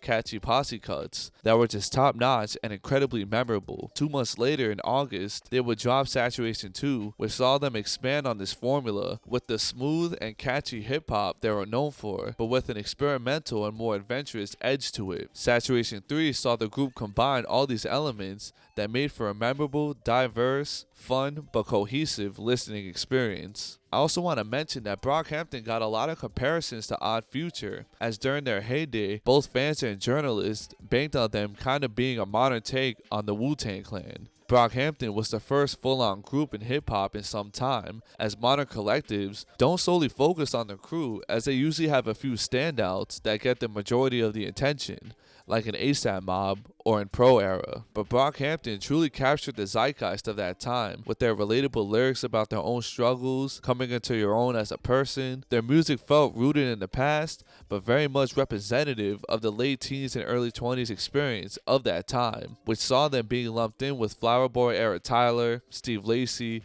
Rex Orange County, and the whole bedroom pop craze of that time, which I can't lie, they definitely did fit into that category, but they did draw on some fans that weren't really into hip-hop, which would affect how the story unfolds in my eyes. But the camaraderie within the group was palpable, as you could hear their close bond on tracks, with this translating to the chemistry between them. The last installment of the Saturation series was their biggest release yet, which saw this and other records being a part of the end of the year list, with them not only being fan favorites, but regarded among journalists as some of the best new hip-hop the scene had to offer. Brockhampton had made it, and everyone was waiting to see what was next for this boy band that took over hip-hop in such a short amount of time, with them reaching bigger and bigger heights. But news would hit that would threaten everything they had worked years to build. I wanna minimize, I wanna moment that no time. I wanna Going into 2018, Brockhampton was building upon the deeply impactful year that was 2017, with them releasing 3 high-quality albums between June and December of that year. From January through March of 2018, the boy band would embark on the Love Your Parents tour, which saw them playing shows throughout the whole of North America. The group was actually so big at this time that most of the tour days sold out within a few minutes, with all the New York days of this tour selling out within minutes as well. So me and my brother weren't able to go this time around. But back during the rollout of Saturation 3, the boy band announced that Team Effort would be their 4th studio album, and during the time that they were on this tour, they would work on this album whenever they could. According to Jabari in the Longest Summer of America film, they had made a bunch of music in the process of making Team Effort, but going with what feels right, Brockhampton decided a change was needed. According to Ramil, in this same film, they went about changing the name in the same way they went about Saturation, which was putting names out there until one felt right. So on March 20th, 2018, Brockhampton took to Twitter for a brief statement that reads, "Team Effort was scheduled to be released next week, but we spoke to God and she told us to save the album for another time." That same day, they would also announce that there was a new album called Puppy that was slated to be released in the summer of 2018. The Longest Summer in America film gave us a lot of insight as to what their thought process was with this change, with a bunch of members commenting on how Puppy just felt right. I could imagine that the name Puppy and the music that made up the album would encapsulate what they were feeling at that time, riding on a high as they had finally made it as musicians. And the public was oblivious to the news that would be coming soon. On March 31st, 2018, Brockhampton uploaded a video to their YouTube channel, which saw Jaden Smith nonchalantly announce that Brockhampton had just signed to RCA Records, with fans and journalists weighing in to express their thoughts on this. It was a huge deal that this boy band that built up their own name through grassroots efforts and made music that fans loved, videos that captured audiences, and created a buzz for themselves all on their own, had signed. Brockhampton's ethos was DIY. Everything was done in-house, so some fans may not have understood this decision since their fans were really young at the time. But a lot of us saw this move as jarring. Like, would this choice change their sound, identity, and dynamic? Well, this was all being discussed online, with there being a lot of discourse surrounding all of it, but the reality is that as things get bigger, things also get harder and harder to manage, and there's more and more to do, as seen with the intense schedule they were on during the rollout of Saturation 3. While their names were still held in high regard, they were not fully there yet, and it was clear that they were on the cusp of being mainstream. But these worries were being received by the group, and this would elicit a statement from Kevin himself explaining that the next release would be through RCA, with him also reassuring fans by saying, quote, "I wanted to be very clear about this and let y'all know that nothing changes. Videos still DIY, music still made in-house, and we're still gonna make the best possible product for y'all." They understood that we wanted to be the biggest boy band in the world, and I'm a firm believer in not being able to do everything on your own. Find people whose morals and vision align with yours and follow that. But notably, the details of their deal was the topic of news across music outlets and platforms, with it being reported that they signed for a deal that was worth over $15 million. Truthfully, $15 million is an astronomical number. Like, a record label must really believe in your product in order to give you that much of an advance. But anyways, in the now leaked film documenting this time period, Kevin would speak on this, allowing the group to create without any limitations, as they had creative freedom and a way bigger budget thanks to RCA to build from.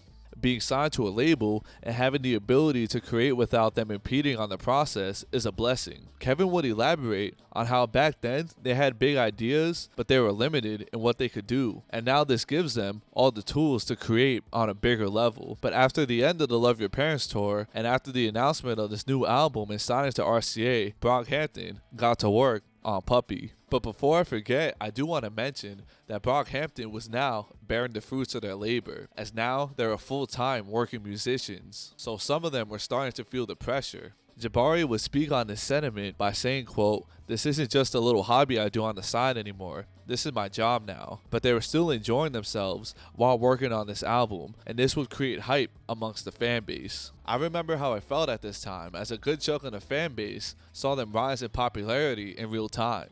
It was really special. Like, when any of them went live on Instagram, it would create hype amongst the fan base, as they mostly preview new music. And these little snippets filled the fan base with anticipation, as each of them saw them building on what was their signature sound, whether it was the Let's Get Married snippet, from them signing their deal, to the trunk knocking snippet known as Hurting My Wrist, the insanely catchy Small snippet with Ameer doing this little dance, or the smooth R&B snippet from an early April Instagram Live. You can turn up a little bit.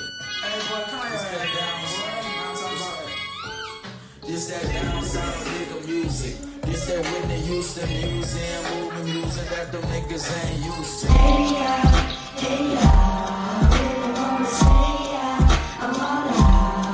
The weight on my shoulders, I just can't get over. He won't take me back, but he still got my heart. The small glimpses fans got into the creative process of Puppy brought a new level of hype among the fan base that was just exciting. Brockhampton had made it and were clearly riding on a high from the bits and pieces of the music we the public heard, which was a reflection of this optimism. Fans expected songs of the summer, and at the time, I thought this album would raise their profile even more. It was a special time that was unfortunately brought to a screeching halt, seemingly out of nowhere. So, even though Brockhampton's focus at this time was crafting the album that would become Puppy, they were still playing shows sporadically and gearing up to also go on the Stereo Spirit tour that was slated for May and June of that year. Notably, around this time, they would also play that year's Coachella, which apparently the set didn't go too well, according to the band. But regardless, that's a big step for any musical act. So aside from this planned tour, the boy band will go dark on social media, with it being unknown to the public that this was actually methodical, as this would be a part of their rollout for Puppy.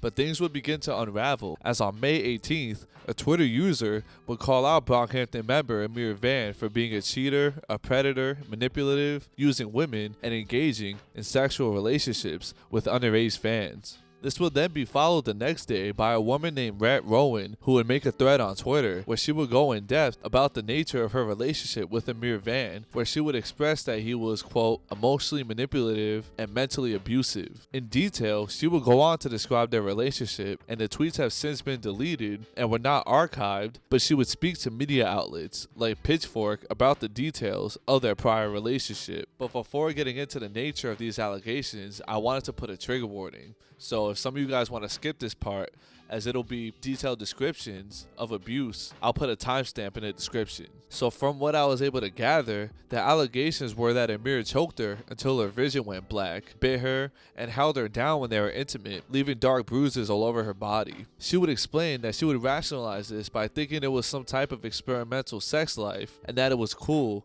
even though it was painful. She would then emphasize that the sex was consensual, but not all the other things he would do, and she couldn't tell him to stop. There were also other things in these allegations, like Ameer glamorizing her eating disorder and being controlling, but also a woman named Barry and her roommate Kayla, who were friends with Rowan, knew what was happening, and that she was being treated poorly while regretting not speaking up sooner. A friend of Rowan, who remained anonymous, would email Pitchfork and corroborate Rowan's story by explaining how they saw bruises and marks around her neck, and when they confronted Rowan about them and if it was consensual, she kind of skirted around the question while not giving a direct answer. But Barry was a woman who also dated Ameer briefly in January of 2015, and she would also describe how she consented to the intercourse but not the physical abuse that followed. She would describe to Pitchfork how Vann bit her and choked her, leaving painful bruises and even causing her to briefly lose consciousness on one occasion.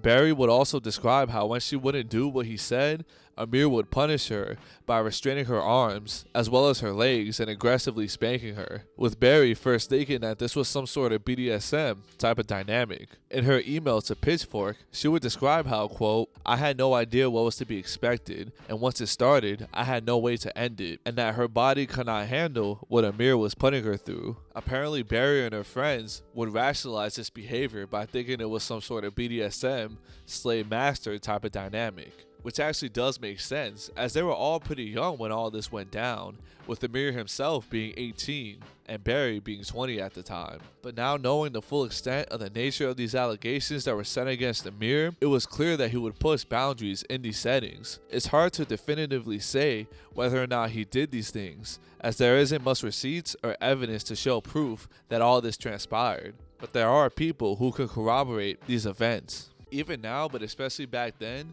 people have different stances on what to do during allegations, cancellations, and how to respond to all of this. Once these allegations came to light on Twitter, various news outlets like The Fader and Pitchfork picked up on the story, but also fan discourse had taken over sites like Reddit and Twitter, with some fans defending Ameer, while others would call for his removal and cancellation. While the internet erupted following the news of these allegations, Brockhampton immediately became aware of the situation, with Kevin hitting up their group chat to see if anybody heard the news, and he would comment how automatically the mood shifted. At first, the various members that made up Brockhampton found themselves in a state of shock, where it didn't really set in the magnitude of what was going on. Bareface specifically would show a moment of self-awareness, explaining how, at first he was like, "I know Ameer, this has to be some type of misunderstanding," with him immediately jumping to his defense, but later he realized that this was not the best way to approach the situation, and even contemplating how well he knows Ameer. They all found themselves in a state of shock before it even hit the media, but once it truly started to set in how grave of a situation this was, they would all contemplate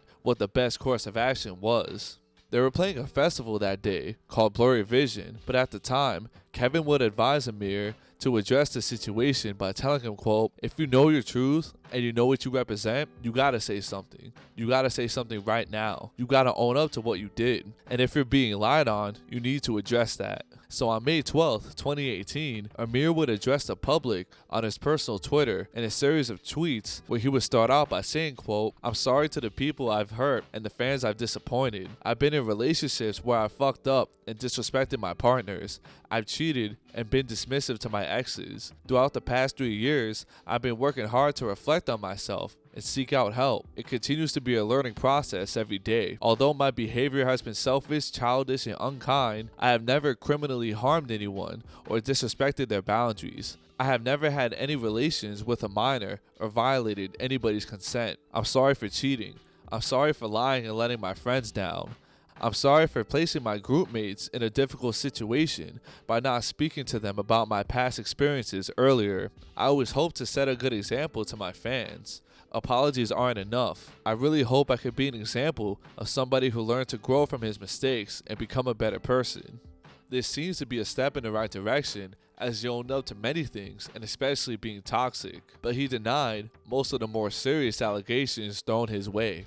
In The Longest Summer in America film, Kevin would remark that things felt better for like 5 minutes, but nothing got better after his response. But the show they would play later that day at Blurry Vision was when the band not only felt how real it was, but got to see firsthand how their fans felt about it. So fans would go out of their way to not acknowledge Ameer, and they would stop recording when Ameer would perform his verses. Kevin would remark that he wasn't getting the full truth and the full story, with there being holes in Ameer's explanation. But for about a week and a half after Ameer would respond to these allegations, things would stay silent from Brockhampton as they were figuring out their next move and had to deactivate their accounts for the planned puppy rollout. But fans would tirelessly wait for a resolution to all of this, as fans were split on if Ameer should stay or be kicked out of the boy band. Band leader Kevin Abstract would break his silence via an Instagram live, where he addressed fans briefly, as well as played fans a finished song from Puppy titled Ready for War, where now it is known that this would have been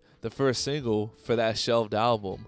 But when addressing the fans, Kevin would say, quote, I just wanted to get on Instagram because I feel kind of guilty for being really silent and quiet throughout a lot of this Ameer stuff. And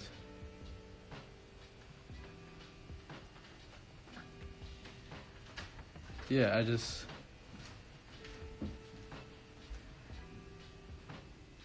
just want people to know that, like, I've never seen Ameer hurt anyone. And I also want people to know that we hold each other accountable for anything, any mistake. We talk through everything. And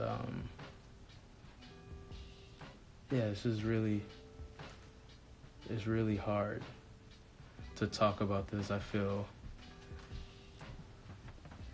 like I said, I just feel guilty for not coming on Instagram or Twitter and saying something like while it was happening. And it's also unfortunate that people think we were quiet just because our accounts were gone, but like our accounts were gone because it was part of the rollout. It was really bad timing, which is not a great excuse, and I should have just logged in and said something. And I don't agree with anything Ameer has admitted to, and I've talked with him about that, and I've talked with a bunch of people, and he's been getting help for like over the past year, and you can listen to the music. Something else I want to say is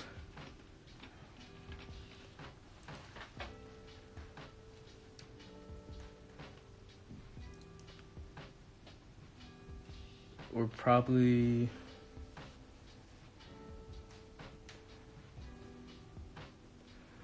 gonna push the album back, but I still want a single to come out next month. And having to deal with like family problems in front of the world is very difficult. And I'm sorry if this isn't enough. Anyways, this is really awkward.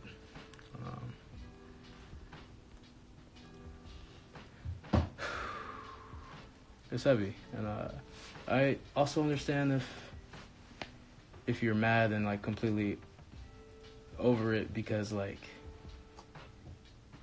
I should have said something. I shouldn't have been quiet for so long.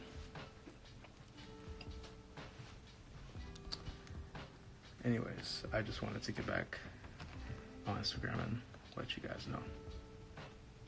But while it was clear that Brockhampton were riding on a high after securing a multi-million-dollar deal with RCA, making their dreams come true, and seeing everything they worked so hard for paying off, the nature of these allegations would bring that to a halt as things got real, and they could not avoid the controversy being brought against Ameer and by proxy, the rest of the boy band. So the group would go forward and start their Stereo Spirit tour on May 25th, but the show they played the next day would become consequential as it would impact the trajectory of the group and follow them for the rest of their careers. On May 26th, they were scheduled to play the Boston Calling Festival. While everyone was getting ready to perform, they decided to hold a meeting where they decided that Ameer shouldn't perform with them. Ameer would comment on the situation in an interview with Sway, with him telling him that he had everything on and was ready to go, but was blindsided by this decision 5 minutes before they were set to perform. This would then cause Joba to break down during his verse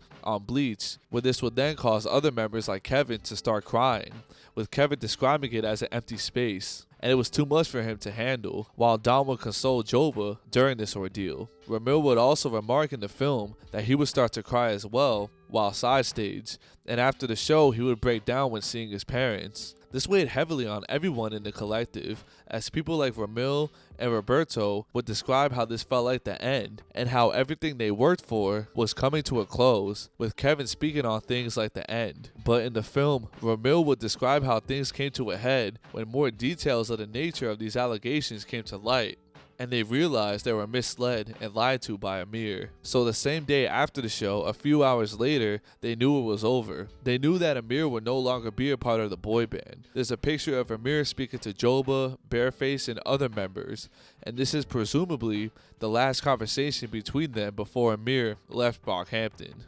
So Ameer would give further context of this conversation in his interview with Sway, where he would explain how it was decided that he needed to go on a break and go home to Texas, with Ameer disagreeing with this course of action and leaving the band entirely. The next day, it became public news that this had all transpired, with their statement reading, "Ameer is no longer in Brockhampton.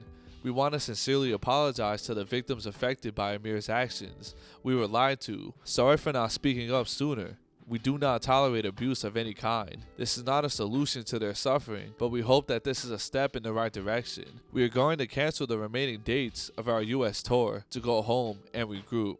So with there finally being a solution to all this, I do want to mention that truthfully, I wasn't really surprised, as the members of Brockhampton were all pretty transparent about their struggles. Every member rapped about their struggles, with Ameer speaking on topics like drug addiction, depression, dirt he did in the streets, and most importantly for this, abuse he faced as a child. I want to preface this by saying that this is not at all excusing Ameer's actions, but I simply do want to bring to awareness that children who were abused sometimes take their power back on a subconscious level and become abusers themselves. But this is not the case in all situations of abuse, as some children who are abused do decide to break the cycle and not repeat the actions that were done to them, while others on a subconscious level choose to take their power back and become abusers. This is an incredibly common dynamic that, again, does not excuse one's behavior, but simply offers an explanation. The irony is that much of Brockhampton's appeal came from the fact that they were all inclusive, with group members being from all different backgrounds, and they stood against many injustices in their lyrics, so it was obvious that fans wouldn't stand for these actions. But there's a few other ironic things about how this all unfolded, one being the fact that Ameer himself often rapped about not being a good person, being sorry for his actions, like hurting people, and his demons, and that the band rapping about the struggles appealed to fans, but it was these same demons that caused this rapid fire change in Brockhampton. But lastly, there's the obvious thing, like Ameer being on all the covers of the Saturation series, and him no longer being a part of the group, which God could be funny in that way sometimes. But with Brockhampton being a collective that has a diverse cast of members that each play a crucial role, some fans feel like they lost their edge, as Ameer's grimy lyrics and delivery offered a balance, with this set of fans feeling like this was when the boy band went downhill, while another set of fans saw this as the right call and still loved the work the group did after Ameer's departure. Wherever you may stand on this situation, it's clear that Brockhampton being a collective that stands for human rights and injustices and being inclusive, this would not have been a good look having a member with these actions tied to his name. But regardless of where you may stand, Ameer's departure would be something that would follow the group for the rest of their careers. So with these set of circumstances, Brockhampton decided to shelve the album Puppy in response to the aftermath of Ameer's allegations threatening their careers in music and putting the momentum they built up in 2017 to a halt. Puppy would then achieve mythic status among the fan base, as it's widely known that this album had been completed before these allegations came to light. In fact, they were in the process of rolling out the album and even had the music video for what would have been their lead single with the song Ready for War ready to be dropped. Puppy became the album that never was, and fans online would speak on what would have happened if this album did come out and discuss what could have possibly made up the material of Puppy.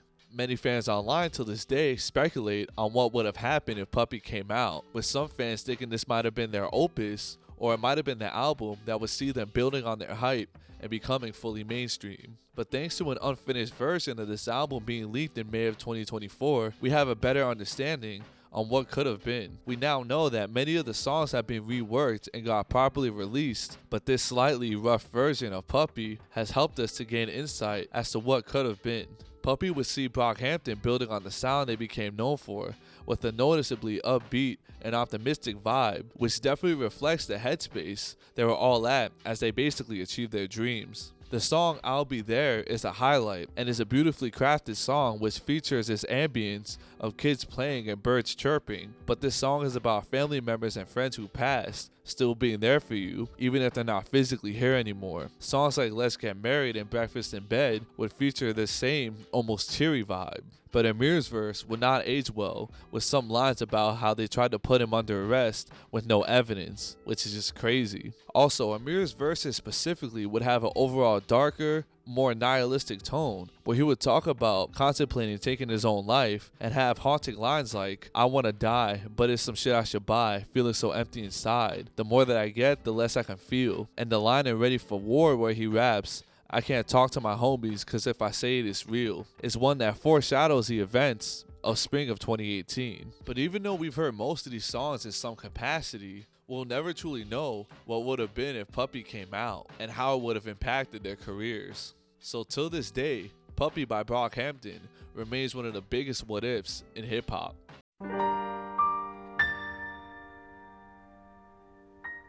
After the deeply tumultuous experience Brockhampton shared with one another, with a whole slew of allegations coming to light against Ameer Vann, and them as a collective having to decide what to do, the group would take some time off, some time to really sit and process what had just happened.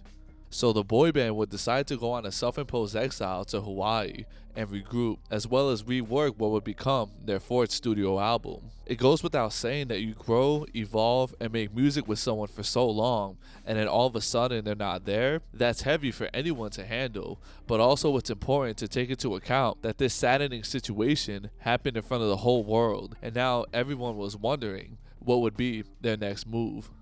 Understandably, each member of the collective were dealing with this differently, as everyone grieves in their own way. This would be a deep loss for them, especially since the group was known for their sense of camaraderie and brotherhood. In the Oral History of Brockhampton by GQ magazine, each member would describe this time in their lives and how it affected them, with HK speaking on them needing to process what had happened and how this was the first time they did not have control of the wheel. Kevin Abstract would speak on how this kind of made him more fake, as he would perform and keep the show going like nothing had happened, in spite of this being a rough time for him. Dom would also speak on going through all the phases of grief, but them having each other to talk to, with that being crucial as they leaned on each other. But when they all first got to the Airbnb in Hawaii, there was a piano, and Joba was immediately drawn to it, and this is how the opening piano solo in Tanya was created. Although Joba was drawn to create at the sight of seeing this piano, Kevin would comment in this GQ article that they already had an appearance for the Jimmy Fallon show booked, and they had to play a new song, but they didn't want to perform a hype song, as that would just be fake.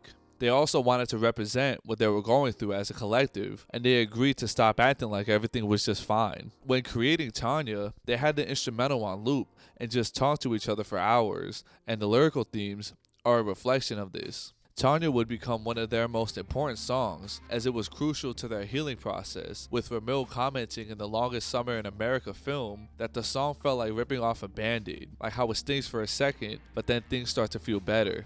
But on June 20th, 2018, Brockhampton would perform this new song on Jimmy Fallon, where it was revealed that their next record would be titled The Best Years of Our Lives, and the reception for this song went over well with fans, and the performance was a success. But this was all going on privately, with the future of the boy band seeming uncertain, so fans were left to wonder what was really going on behind the scenes. This much needed trip would be significant as it helped them turn a corner, as even then the future was uncertain, but they decided to keep going, and they would perform the remainder of the Stereo Spirit Tour in North America in July and August of that year. But in spite of all the events that transpired during what was supposed to be the rollout for Puppy, the boy band very much stayed active. On July 6th of that year, they would have released a single and music video for the song 1999 Wildfire, which was smooth, but it was also a bouncy and warm song that was perfect for the summer. It still holds up till this day, and Kevin once again kills it on the hook, but the switch up for Bareface's part towards the end also fits perfectly, as it still has elements of the core of the beat. But through leaks, it was later revealed that this and the rest of the songs released during this time period were slated to be on Puppy, with this song having the original title A Big Fat Liar, and had a verse with Ameer on it, with his voice pitched up. My dogs in the pack formation. Niggas say my name when they agitated. Nigga learn better, you could ask your lady. Pretty bad thing wanna have my baby. Nigga, I'm rich, I'm just acting broke. But I also want to note that this song premiered on the Things We Lost in the Fire radio show on Beats One via Apple Music that the group hosted, with them promising new music all summer, which they delivered on. The radio series wouldn't just see them debut new music, as they also played snippets from the Lost Puppy album, with sections of songs like Don't Be Famous and Let's Get Married, among others, being heard on this radio show. But following this, on July 18th, they would release their second single and video that month, with 1998 Truman, and I'ma let my bias show on here, because this is easily my favorite song from this time period, as the beat is just so chaotic, as it features a Skepta ad-lib throughout, warped spacey bass, and these fast-paced bongo hits throughout the song, with Merlin killing it on the hook, and keeping that same crazy energy going. The switch up at the end is just incredible, as Bareface does his thing and Kevin comes in with these stalling vocals. And the production on this section is just incredible. This is where the producers really shine with their skills as players of multiple instruments, mind you. But also, this song was going to be on Puppy as well, with the working title Don't Talk Back, with Ameer doing the hook. But personally, I prefer Merlin's hook on here. But they would end off this series of tracks with the quirky and upbeat track titled 1997 Diana, and this was going to be the title track for Puppy. This track has elements of dance and hip hop, with Dom absolutely stealing the show with his verses, but everyone else comes in with fun and lighthearted verses as well. These series of songs help to keep Brockhampton's name still in the minds of fans, and at the time these tracks did get some mixed reception, but these songs were fun, high energy bangers in a similar style to the Saturation era, but a lot more honed in. Each member would deliver with quality verses, and the boy band would quickly get to work and rework their fourth studio album. So following their brief time in Hawaii to regroup and really process everything that had happened in the spring of 2018, with their rollout falling apart due to the sexual misconduct allegations surrounding Ameer Vann, the group would actually finish out the rest of their Stereo Spirit tour. But quickly following these performances, Brockhampton would begin to rework some songs that were slated to appear on the shelved album Puppy, as well as record a whole host of new songs they had been working on. Notably, they would go to the legendary Abbey Road Studios over 10 days to record this new material they had been working on. Personally, I see this as a full circle moment for the boy band, as before this, they literally did everything in-house, handling everything themselves. That was until the industry came knocking, of course. But with them recording a bulk of this album at Abbey Road, their name would become one of the many iconic names who recorded there. They have arrived. There was also additional recording that would take place at the Brockhampton factory in Hawaii, however. So with the group seemingly moving past their long and tumultuous summer, on August 26, 2018, it was announced via Twitter that their fourth studio album would be dropping sometime in September, with it being titled Iridescence, and the record was made in London. Soon after this, on September 11th, the group would also announce a documentary film that follows the group as they signed to RCA, dealt with fame and their dreams coming true, with the high point being bittersweet as it also documents how everything with Ameer's allegations would eventually unfold. But it would also cover their time in Hawaii and the eventual creation of what would become Iridescence. Also, on September 15th, the boy band would reveal the album cover and track listing for Iridescence, with them also revealing that this was the first in a trilogy they would call The Best Years of Our Lives, with that actually being the album they were working on in Hawaii, with Jabari revealing that they had dozens of tracks in the vault for it.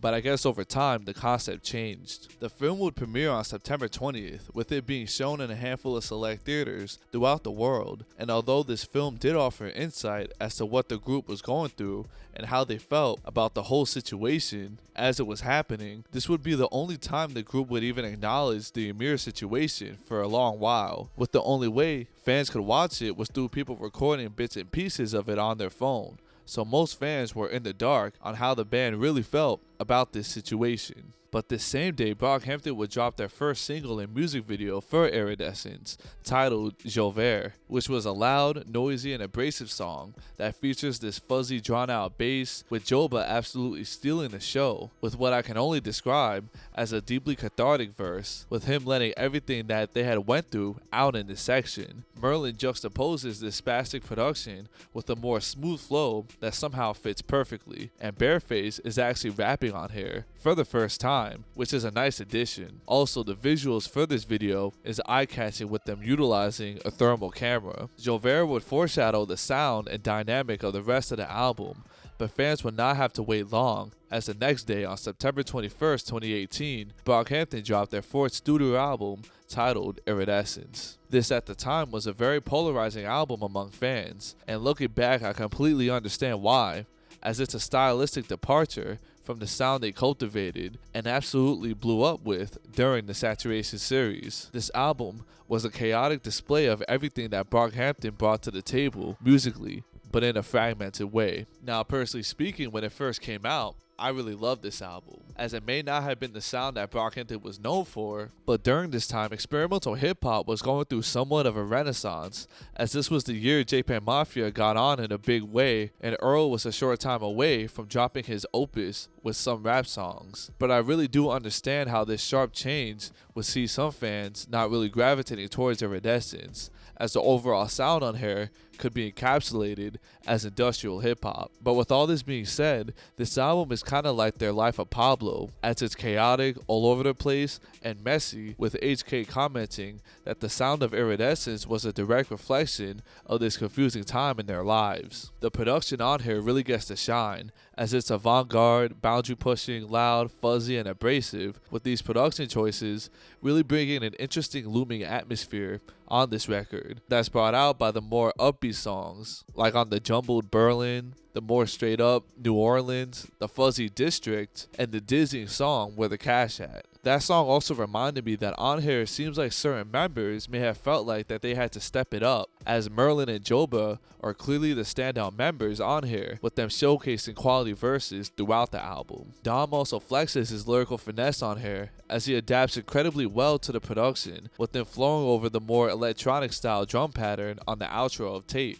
But speaking of that, the overall darker atmosphere on here really accentuates the moodier songs, like on Tape, which sees the boys rapping about their fears and insecurities, with the theme and the production really shining with these somber horns. The song Weight is easily the opus of Iridescence, as the song is about, well, carrying the weight of the demons they carry, especially the ones that come from fame, with Kevin spinning a heartfelt verse over these beautiful strings, with the beat coming in right after, with DJ scratches, and this hypnotic drum and bass sample, which I might add, this album does have a lot more electronic influences. I do want to mention that other songs on Iridescence were actually slated to be on Puppy, like Tape and Wait for example, with Wait having the working title of God Bless You, and Tape having the working title of One More Hand. That actually did have a verse by Ameer on it. My only problem is time and what I spend it on. So I start rapping about drugs, I'm scared of falling off. I'm scared of going broke, I'm scared of mama's house. I'm scared of niggas see me whipping, they gon' pull me out. But the addition of strings throughout this album does add an almost cinematic feel to a lot of these songs. The music they made during this time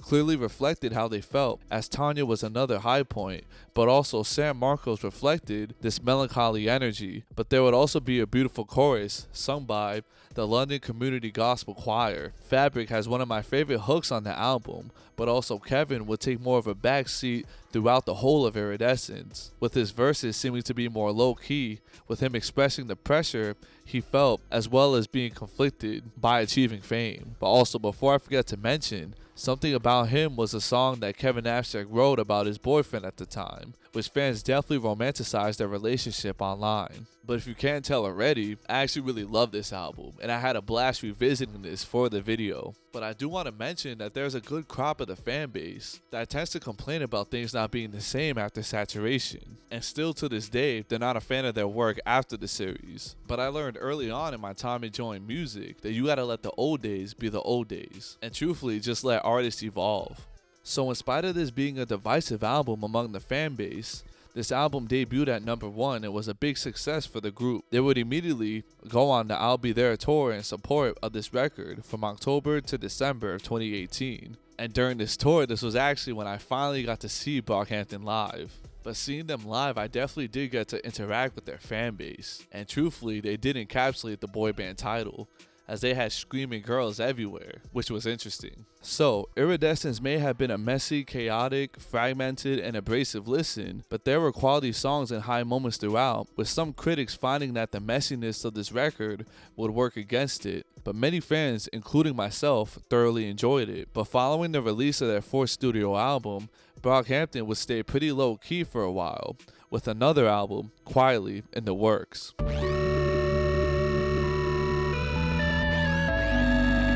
So following the 37th show, I'll Be There tour that was in support of Iridescence, Brockhampton will go on a much needed 6-month hiatus. To put this into perspective, they had spent the past year and a half putting out 4 high-quality albums, touring the world, as well as writing and recording dozens of songs that never even saw the light of day. So with the tireless and relentless work ethic that blew the group up to the stratosphere, it was clear that this break was much needed. I could imagine that this time away from working would see the individual members of the boy band growing on their own and taking a deep breath after the constant motion that saw them blow up in 2017. But during this time, not everyone would take a break, as Kevin Abstract started working on his next solo record with key members like Ramil, Joba, Bareface, Jabari, and Ashland. Things would begin to come together for Kevin's next solo record. In March of 2019, Kevin would tweet out the album cover with no context, with fans being unaware that this was the cover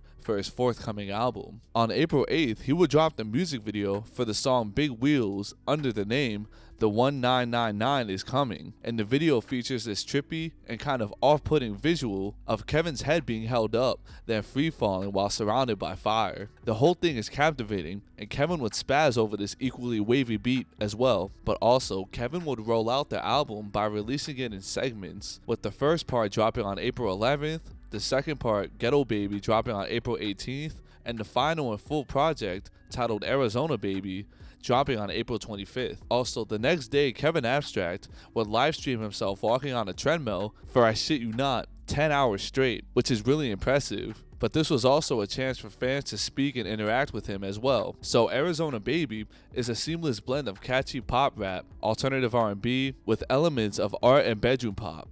Kevin, being one of the best at writing memorable hooks in the boy band, would really translate well here, especially on songs like Joyride, but this would also shine on the more chilled and melodic aspects of the album. Peach is one of the highlights, and it features Dominic Fike, as well as Joba and Bareface providing additional vocals. But this song is a great blend of hip-hop and art rock that could have fit well on American Boyfriend, with its twangy guitar licks, smooth chorus, but deadpan and moody verses by Kevin in between. Baby Boy is another standout that's a moody ballad that's laced with voice effects and auto-tune, and also notably features the hook from the snippet that was featured on the Let's Get Married video that announced Brockhampton getting signed, and was also slated to be on Puppy. But the mood on this version is completely different in my eyes. Corpus Christi is another notable song, as it's a deeply introspective one, which sees Kevin rapping transparently about being ridiculed by family and friends, his childhood, and feeling like he's let the people he cares about down, which personally I've always interpreted as him feeling the pressure of being a leader.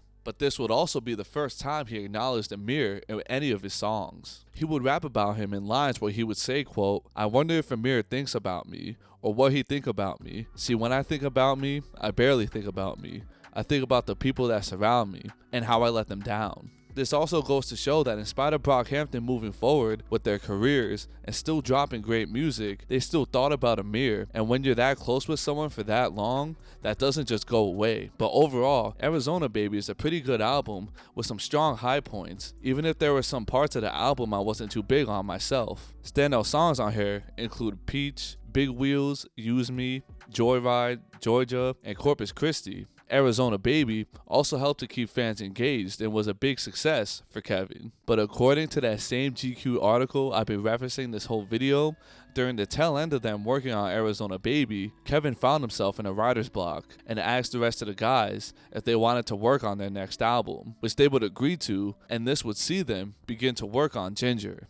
Unlike their previous albums, not much is known about the recording process of Ginger, but from what I've been able to gather, this is actually the first time that the members of Brockhampton did not live together. They all got their own places and were very much living outside of the group. It wasn't how it was during the saturation days, with them making music all day, every day, to the point that if you slept, you might have missed a song, or 5. Members like Joba and Kevin would speak on going through personal struggles around this time in that same GQ article, where Joba flat out says he wasn't in the best place at this time, and Kevin would say, quote, "I didn't have the best confidence at the time. I just needed my brothers really to lean on and have them in my corner so I could get through writing some sort of anything." So while the time apart was necessary, it's possible that the group was still coming to terms and grieving the situation with Ameer the summer prior, and this thought process would have an effect on the output of what would become Ginger. Kevin would also remark in the same article that, quote, "We all just wanted to make music connected to where we were in life." He would also tell this article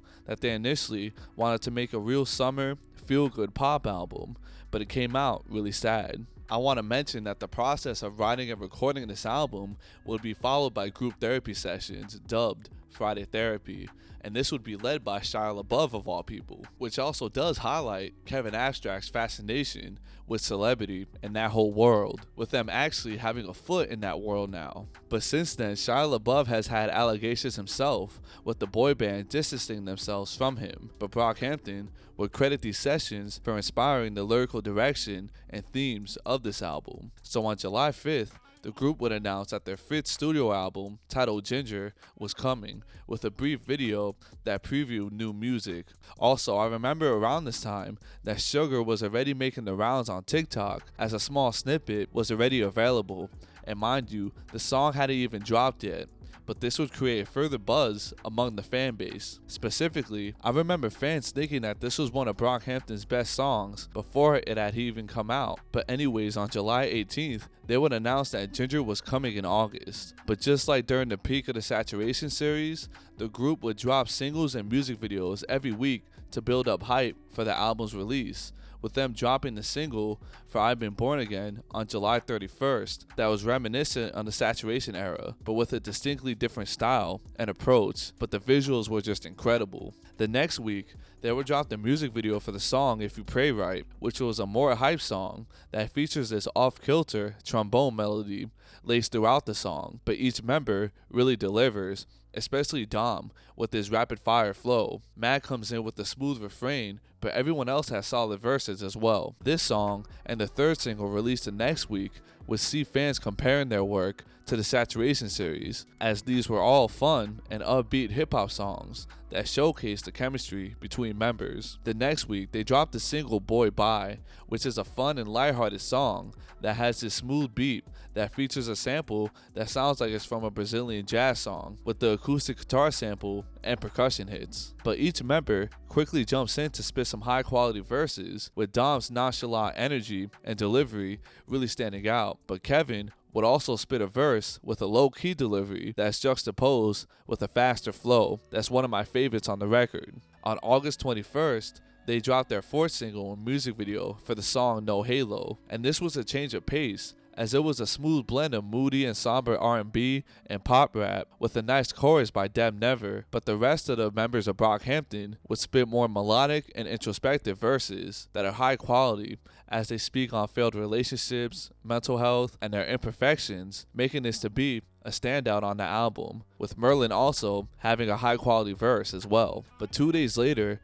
on August 23rd, 2019, the day finally came, and Brockhampton dropped their 5th studio album, with Ginger. This album would be described by Kevin as kind of like Hey Ya by Outkast, as this album is upbeat and fun, while the lyrics are dark in comparison. But this album would see the boy band leaning towards more of their poppier and melodic tendencies, while still having fun, chemistry-filled posse cuts that define the group's sound. A nice blend of songs where the group would either focus more on melody or more straightforward hip-hop. Say Percy is one that fits this, as it's a southern hip-hop banger, and is one that slowly builds up, with Kevin spinning an absolutely cold and deadpan verse with one of his best rhyme schemes. But after that verse, it transitions into this smooth G-funk chorus that provides a hook. But Matt and Dom would match this perfectly with faster raps, and Merlin comes in when the song hits its peak with booming bass. The more smooth and melodic sections of this album prove to be some of the strong points,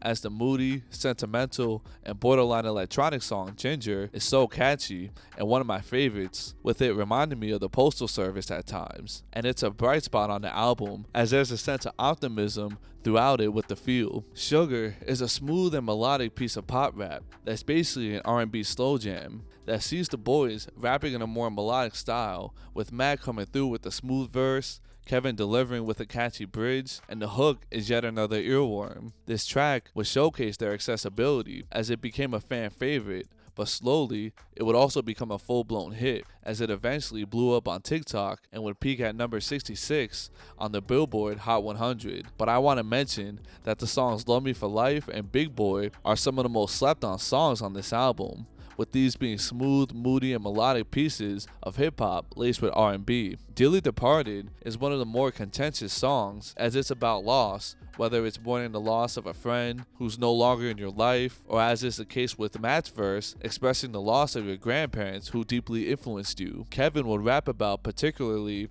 the aftermath of the allegations surrounding Ameer Vann, with lines like, "What's the point of having a best friend if you end up losing him?" And other lines like, "RCA don't know, it wasn't about y'all, no lies, about how me and my brother's been traumatized," which sees him transparently stating that in spite of the dust settling with the whole situation, the boys are not alright. The instrumental sounds like something from a 70s R&B song with these smooth synths and wah guitar effects laced in the beat during the chorus, where Joba matches this vibe with his exceptional delivery. Dom would come in with a scathing verse that you could just hear is a release for him, and he describes how Ameer allegedly set up one of his friends to be robbed, and instead of facing the backlash of his actions with sexual misconduct, he just left, leaving the responsibility and the weight of this predicament on the group, with him ending the verse by rapping, "And it's not my fault, and it's not my problem anymore. That's just where you stand. That's just who you are. That's your cross to bear. You could talk to God. I don't want to hear."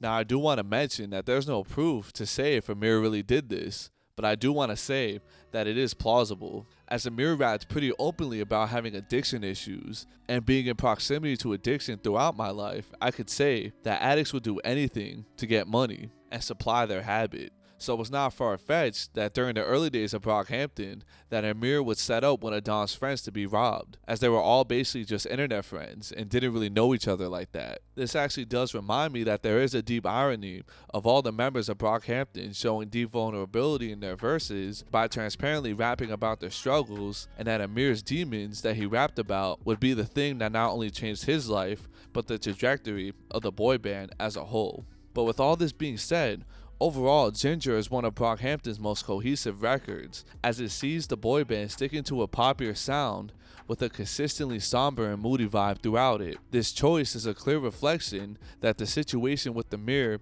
still weighed on them, in spite of the group moving forward in their careers and still putting out quality music. But this translated into a new level of success that saw them embracing this bittersweet vibe, which is personified in the cover that sees two people embracing. There was still room for some fun, lighthearted moments, as there is a good chunk of songs that sees the group in a more braggadocious, chill, and lighthearted energy, where members like Kevin Abstract, Don McGlennon, Bareface, and Joba would really shine. Overall, it's just a really well-crafted album that saw the boy band reaching new heights with their popularity and an increased level of camaraderie between members. But going into 2020, with the world being thrown into a full-blown lockdown, this would prove to be yet another chaotic time for them, as further allegations would affect their reputation, with them attempting to move forward. They keep twisting up my words, shawty. So with the success of Brockhampton's 5th studio album, titled Ginger, they would continue to build on this, as they will go on the Heaven Belongs to You tour with the experimental and hyperpop duo 100 Gex and rapper Slow Tie from October to December 2019. Also, one thing about the rollout for Ginger that was refreshing was that the boy band will go on a press run to promote the album. As big as Brockhampton was, as a hip-hop head, it always felt like they existed in their own little bubble, as literally everything was done in-house, and their rise was all organic. So I guess they really didn't need to do interviews like that, but seeing them get to talk candidly on a variety of topics was nice, as they would appear on platforms like Beats One, GQ, Sway in the Morning, Real 92.3 LA, Power 106, and Genius, among others. But it was on Sway in the Morning that the boy band were asked about Ameer, but very quickly the topic was shifted. Before that, however, Sway did ask if they talked to Ameer, with a handful of members jumping in to say that they haven't. A little awkward, but these moments happen in interviews. But notably, this was actually around the time when former Brockhampton member Ameer Vann would start to pop back up from an extended period of isolation, solitude, and silence. He would pop back up in September 2019, where he would post a picture of him next to a billboard that read, Ameer Vann, available now, Emmanuel. And 2 days later, on September 18th, 2019, Ameer Vann dropped his debut solo EP titled Emmanuel. That was the same day he dropped a video for the title track. Now, I do want to say that I am one who shares the opinion that if there's people out there who wants to hear music from Ameer, that he should still be able to put out music. But also, if there's a group of people out there who don't want to support Ameer or anything that he does, then they're free to do that as well. Everyone has a choice on who they want to support or who they don't, and what they want to look past or what they don't want to look past. But the Emmanuel EP is short at only about 16 minutes, but the style leans more towards southern hardcore hip-hop with more trap characteristics throughout. But the subject matter of the lyrics has everything to do with his personal struggles, how that was all compounded into the situation from spring of 2018, and his feelings on how everything was handled. The visuals for a handful of the songs were really well executed, as they brought these songs to life, and going back to these videos while researching made me appreciate the direction of these videos. But the opening lines to the song Emmanuel are telling, as he raps, I'm still running out of friends, steady running from the past, ain't no little piece of heaven, all these demons that I have, I am broken, I am tired, I am lonely and depressed, I am made up of mistakes, I'll start going down the list, I'm a product of my father, I'm an addict like my sister. I'm so sick I need a doctor. These lines see Ameer continuing with the pattern with opening up about his struggles and his demons through his music. But the song Los Angeles sticks to the theme of him reflecting on all that's happened in the spring of 2018. With him rapping in the hook, I signed a deal, said goodbye to my innocence.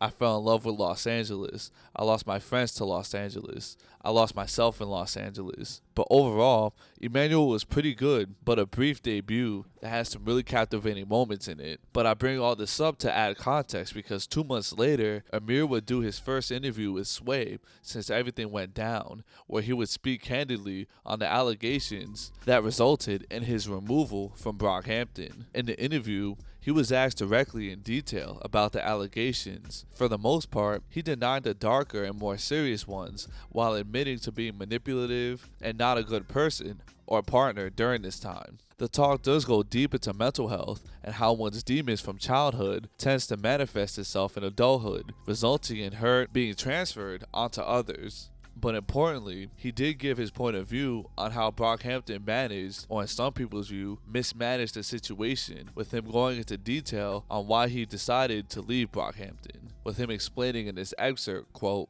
we were doing Boston Calling. Okay. And it was cold, it was about to rain, sitting on a tour bus, and like 5 minutes before we performed, like I'm in the bulletproof vest and everything, and they're like, yeah, you're not gonna perform tonight. No, not they. They had John, our day-to-day manager, come and tell me. And so I was like, all right, cool. Like, I just sat in the bus and listened to everybody perform. And then when they got off the bus, we all had a meeting, and it was decided that I needed to take a break. Okay. I needed to go home or go to Texas or whatever. And I just kind of felt like, nah, like what? Like, if I'm gonna leave, it's not gonna be a break. I'm gonna go. You know what I mean? Because we've known each other for 10 years. Like, we lived together when I knew Rhett and when I knew Shauna. So I feel like if anybody should know or should know me, or I should have garnered a little more understanding, it should be from these people. So I was like, fuck it. Like, I just went back home and went and stayed with my mom. In this interview, he also revealed that he talked to Kevin and John Nunes, which was a surprise for fans, and looking back, may have caused some internal issues for the band. Overall, this was an interesting interview that helped give fans even more insight as to how everything unfolded that fateful spring of 2018, even if at times, Ameer was pretty vague in this discussion. But going into 2020, on a commercial level, things were bright for Brockhampton as Sugar was slowly climbing in popularity, with it reaching number 66 on the Billboard Hot 100 and going platinum that April, with Sugar getting a star-studded remix featuring Ryan Beatty, Dua Lipa, and John B of all people, and the remix wasn't just additional verses, but a whole different version of the track. But starting around late 2019 and early 2020, there would be a whole host of allegations against the various members that made up Brockhampton. But I do want to mention that during this time, I wasn't really following Brockhampton so closely, so I was really unaware as to what was going on. But I did hear rumblings of this on Twitter, but I didn't really know much of the details. And eventually, someone compiled all these allegations and put them into a Google document. But I do want to mention that I was unable to find a comprehensive list of all the allegations, but this article I came across did do a good job at summarizing the contents of it. But apparently, the list of allegations range from Bareface saying the R word on a Twitch stream while rapping along to Welcome to the Party by Pop Smoke, with other allegations including Merlin preying on underage girls and Kevin routinely getting with fans. So while there was no real definitive proof or receipts to back up these allegations, especially with a good chunk of them being as a result of hearsay, regardless, they would have an impact on the momentum that Brockhampton managed to build back up after the whole Ameer debacle. Many online would just write off Brockhampton as a whole bunch of predators and rapists, while some wouldn't give these allegations the time of day. Their fan base was deeply disappointed about this whole thing, with many calling for them to at least address the situation, with many comment sections being flooded with fans wanting the group to acknowledge the Google document. As this article puts it, they could have used this as an opportunity to grow as people and save their reputation, perhaps. None of that happened though. These set of allegations would be yet another misstep and stain in the careers of Brockhampton, as there are a decent amount of people who just wrote off the boy band as a bunch of bad people, which anecdotally is something that I've experienced in my life personally, as when they started dropping the various singles that would make up Technical Difficulties, I brought it up to my friend group and one of them just said, "Aren't they just a bunch of predators?" or something along those lines. But still, that just goes to show that a good amount of people did write off the group after this point. But drama aside, with all of us being relegated to lockdown as a result of COVID-19, the group themselves will go on a self-imposed lockdown, where they just started to make music with no clear direction or concept. Producer Romel Hernani would tell ID Magazine that Technical Difficulties, quote, stem from our urge to make something, rather than for any particular album cycle or rollout. As artists, we felt drawn to it. So not much is known about the process of crafting these songs, aside from the fact that they were crafted without any set goal, just doing it for the love of the craft. So alongside these singles, Brockhampton would live stream DJ sets where they would preview these new songs. Throughout the month of May and early June, the boy band dropped various singles on their YouTube channel and then deleted the songs right before uploading a new song or two. The core of the songs that would be a part of the Technical Difficulties era would include Things Can't Stay the Same, NST, MOB, Twisted, IFL, Downside, Chain On / Hold Me featuring JP Mafia and Fishbone. Now, these songs saw the boy band embracing a more raw, gritty, and lo-fi sound that was filled with booming drums, fuzzy bass, and chopped up soul samples. But it's important to note that these songs were released without the authorization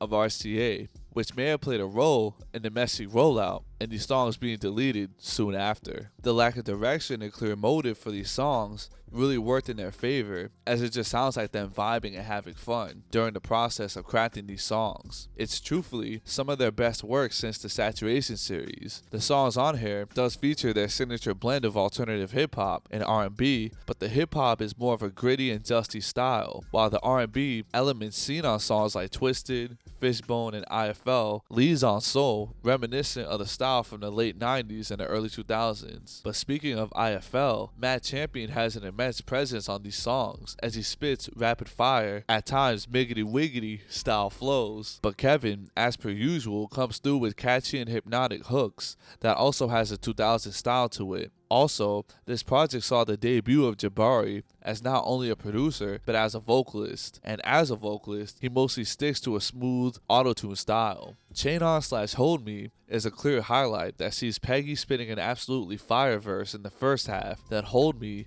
sees the vibe change with various chopped up soul samples from the legendary We Almost Lost Detroit by Gil Scott-Heron. If you know, you know. But Kevin spinning a subdued verse over this loop, and Peggy and Joba would sing on the smooth refrain. Honestly, one of their best songs. But I suspect that the unclear samples and the songs being released without RCA's authorization is what resulted in this exciting but messy period in their careers, as these songs were released and taken down within a few days. But overall, these gritty, dirty, lo-fi, and unmixed songs saw Brockhampton once again in their creative pocket, as these unpolished songs ended up being some of their best work in years that highlighted the boy band's camaraderie, chemistry, and truthfully, how they tend to thrive when not being boxed in. But during this time, Brockhampton was also teasing an album that was set to drop that summer, but this album would see delays, not dropping until the next year. After the Twitch streams and the unusual fashion that the songs that would make up technical difficulties were released, the boy band would keep a low profile until ramping things up once again to roll out their upcoming 6th studio album. But while the album was being worked on, Kevin would tease the fans with the initials RR on his private Instagram to build up hype amongst the fan base, with screenshots from his Finsta making it onto Reddit and spreading the word that this new album was in the works. But according to this article that I came across, the rollout would be pretty jumbled together and messy. They started by teasing the album on January 2nd, 2021 by previewing the song Buzzcut, but I'm unable to find this teaser. Apparently, there was a feature on their website where if you submitted your email, you would be sent teasers for this album, which is an interesting decision on their part, but according to this same article, this would cause frustration amongst the fan base. But truthfully, during this time, I wasn't even keeping up with all this, so I can't even say whether or not this was true or not. But anyways, eventually Brockhampton would drop their first single for this album, called Buzzcut, featuring Danny Brown,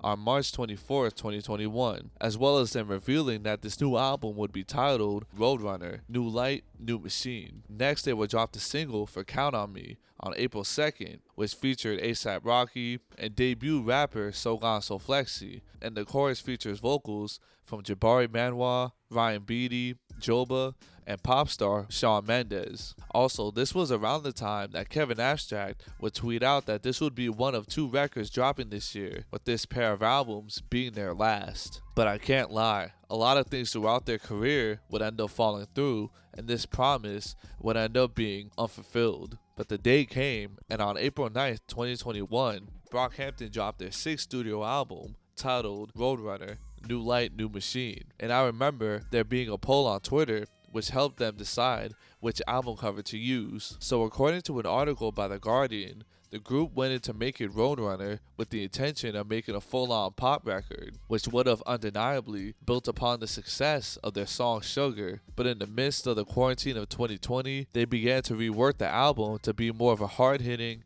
rap-oriented one, with this change of direction being inspired by the group needing to be there for Joba, as he was dealing with the grief of losing his father, which his father would take his own life. This would be the emotional core of the album, which added a more depressive atmosphere at times, but this album did see them diving headfirst into a more hard-hitting hip-hop style, while still holding on to their more accessible characteristics as a boy band at times. Notably, this would be the first time that Brockhampton would really have big name features also contributing to the material of this album, as before Roadrunner, they only had a handful of people outside the collective adding to their sound. But these features did a lot to help bring these songs to life, as Danny Brown is one of the best rappers of his era and matched Kevin's manic, out-of-control energy on Buzzcut, where they both deliver off-the-wall, animated verses. This album also saw the official release of the long-awaited song titled Bankroll, which was actually teased all the way back in 2018. But A$AP Ferg comes in with some rapid-fire flows, and Merlin keeps this up with his verse, but their verses are broken up by a smooth hook by A$AP Rocky and Matt Champion. Also, speaking of Bankroll,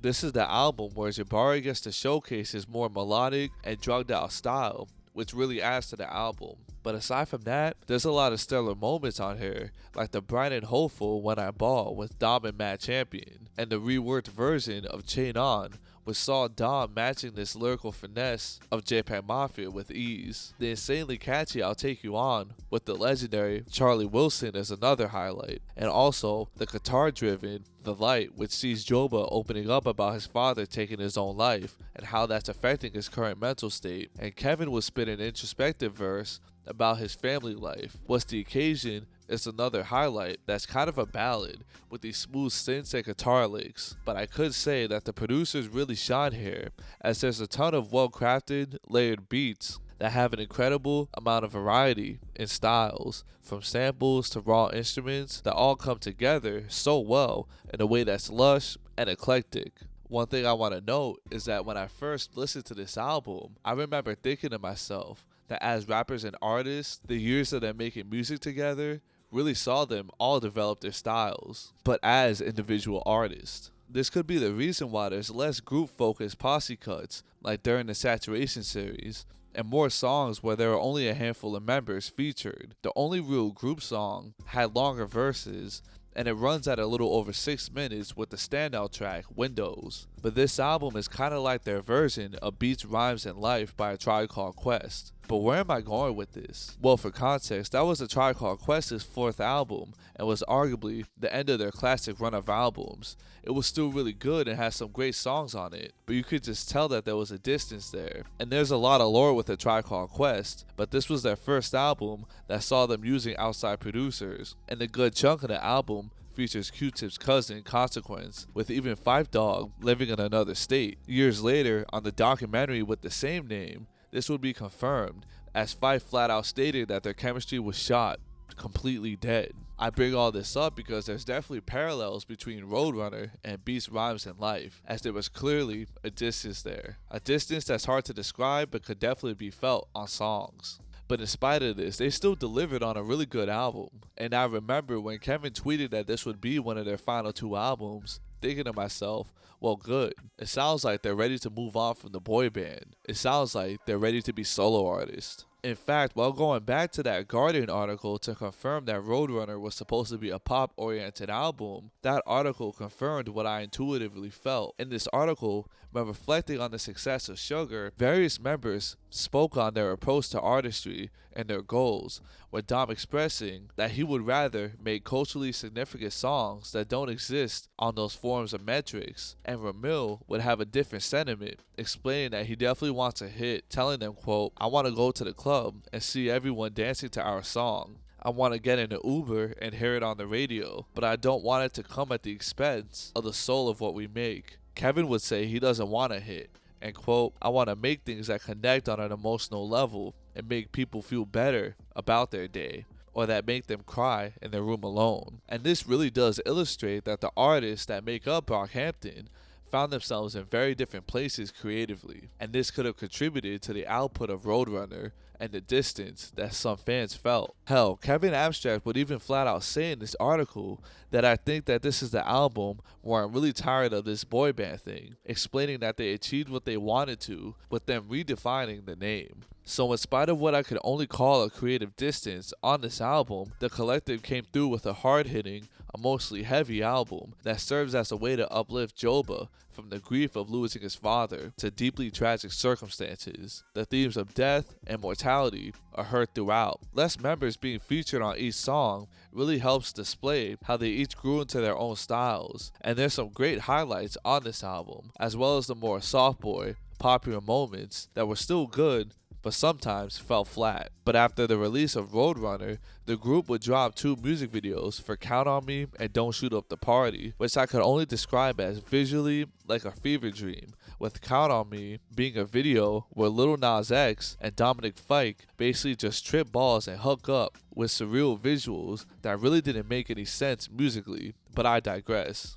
But I do want to note that in spite of fans really resonating with the work on Roadrunner, each album cycle felt like a distinct era in their catalog, with them always making more of a presence on social media, interacting with fans, and the like. But with Roadrunner, it felt like they just dropped the album and that's it, which is definitely fine, I guess, as fans were now older and had a lot going on in their personal lives. But this was definitely in sharp contrast to their prior rollouts. So fans would take notice and comment on this all over social media. I remember even tweeting how his father passing made him less than enthusiastic about an album cycle, which is definitely understandable. But I say all this to say that the distance felt by fans on this album, the disjointed rollout, and interesting video choices left fans feeling not really satisfied, truthfully. It didn't really help that immediately after Roadrunner's release, Kevin would tweet about working on a solo album more than anything Brockhampton related, which I can't lie, he was dropping some fire during this time. But Brockhampton would drop a deluxe edition of Roadrunner in June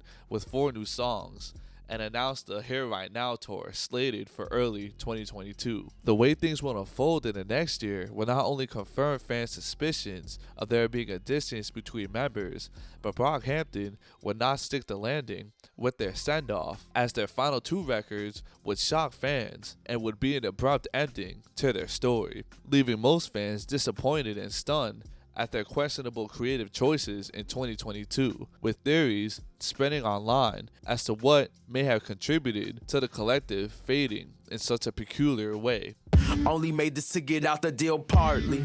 Don't ask me if the crew still talking. So with Kevin Abstract announcing that in 2021 fans would see 2 Brockhampton albums, with this set of albums being their last, after the release of Roadrunner, they got to work on what was intended to be their final album. So not much is known about this process, but the plan was for them to go to Ojai, California to write and record a new album. But these sessions ended up being unsuccessful, and this album would be scrapped.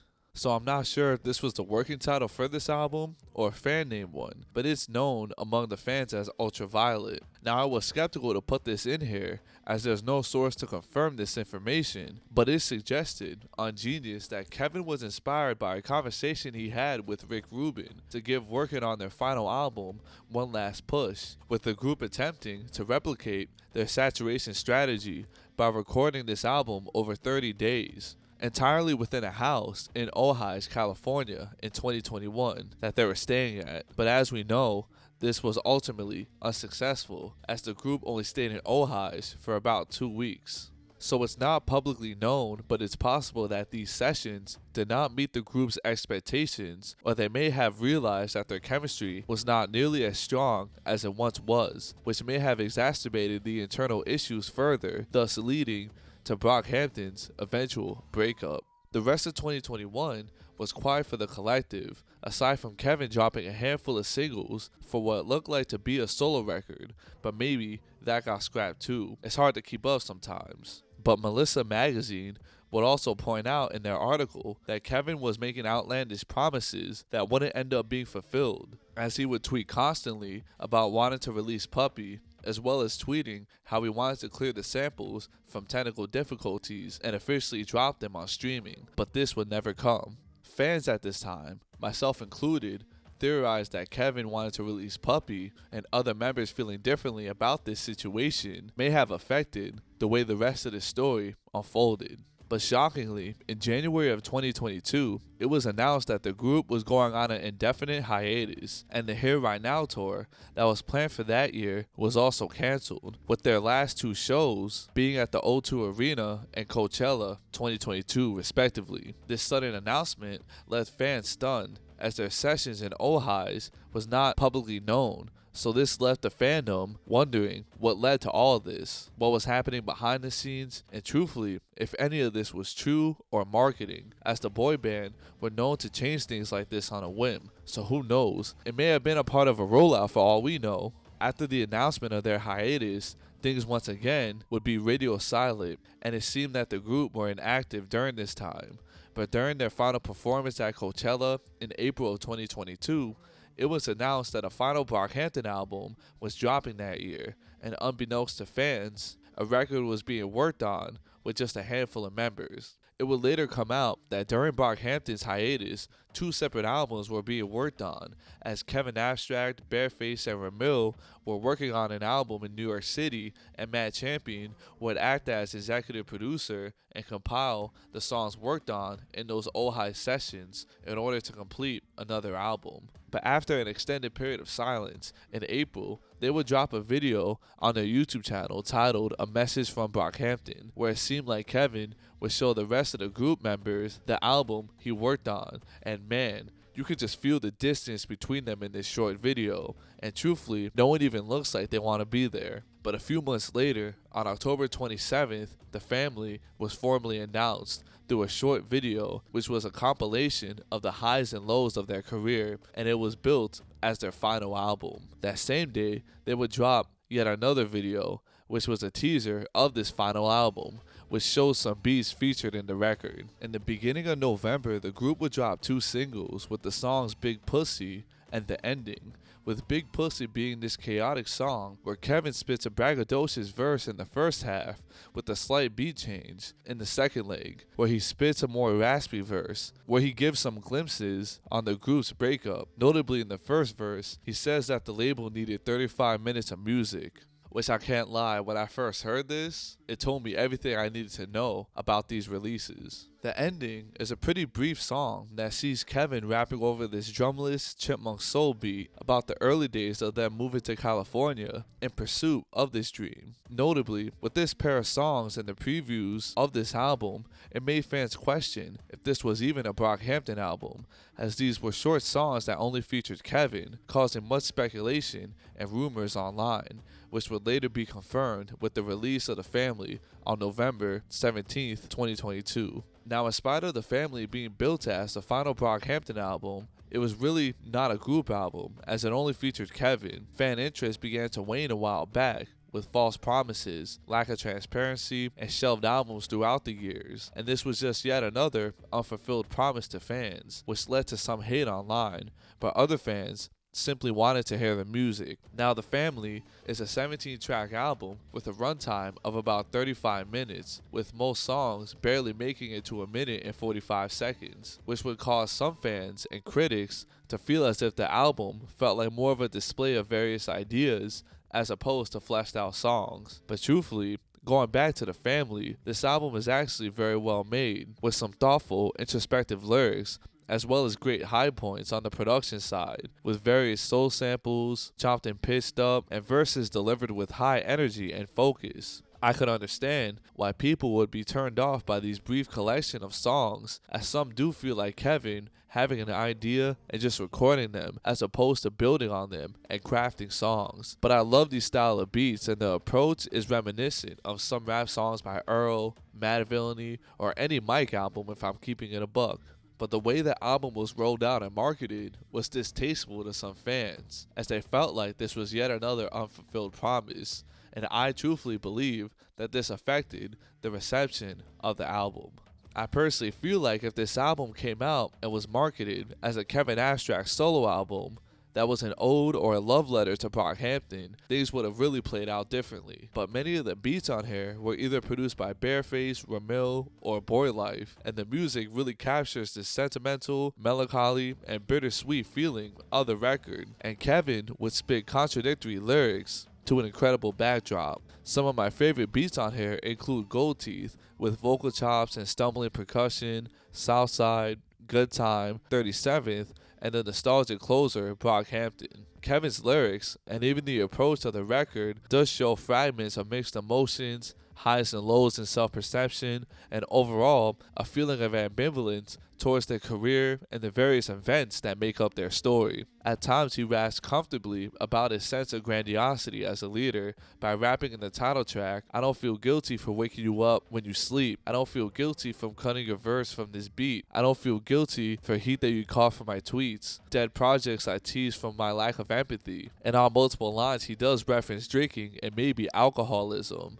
with the lines that follow when he raps, "I feel free when I drink. You don't know shit about me." The song All That features an admittedly clunky interpolation of the Nickelodeon theme song, but this song is one that sees Kevin looking back at the early days of the collective and gave glimpses of insight as to the tension behind the scenes, especially with the Ameer situation, with him rapping, quote, "Too much trauma for me to be at my highest. I missed Ameer, so me and Dom kept fighting. He almost pushed me off the edge, but honestly, I shouldn't have said what I said," which does go to show that in spite of the group moving on, tensions lingered and may have not fully went away, as with how big the group was, there must have been conflicted feelings on the matter. He later rapped about linking up with Ameer on the song 37th, which years later would be confirmed with their renewed friendship and making music together. But in the outro of Good Time, Kevin would express how he always kept the camera rolling to make sure intimate moments were captured, and he would own the fact that their friendship turned toxic,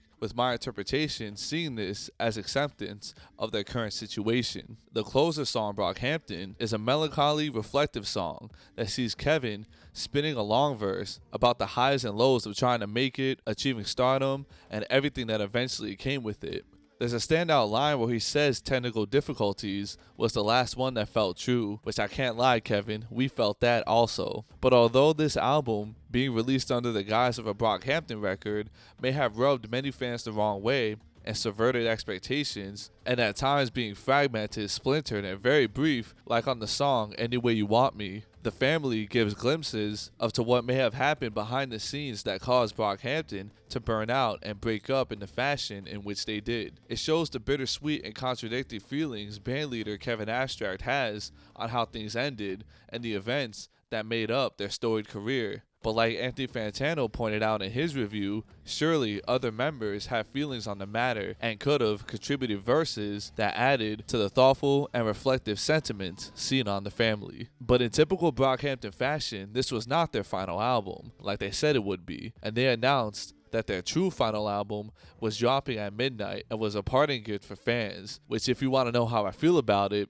they could have kept this gift. But alas, Brockhampton dropped their final studio album titled TM on November 18th. So, as stated before, this album was executive produced by Matt Champion and saw him compiling what he felt like were the best songs from their failed Ojai sessions to create this album. And truthfully, you could hear why these sessions were not successful in the eyes of the group. For one, Bareface didn't even participate in these sessions, and although the beats and the rapping and overall approach to this album has very much the characteristics that made up their music, there's truthfully no other way to put it. Like, this album leaves so much to be desired, as it's not even up to par to the high bar that they set for themselves on prior releases. But there are some highlights like Kevin's verse and flow in the song New Shoes and the much more vibrant Keepin' Southern that admittedly could have been a little longer. But even then, Keepin' Southern has distinctly more energy because of the fact that it was made during the technical difficulties era. But yeah, although there's some production highlights, especially with the drum choices, and I do like the more trap influenced songs, but overall, this album just sounds gray, clunky, and dull.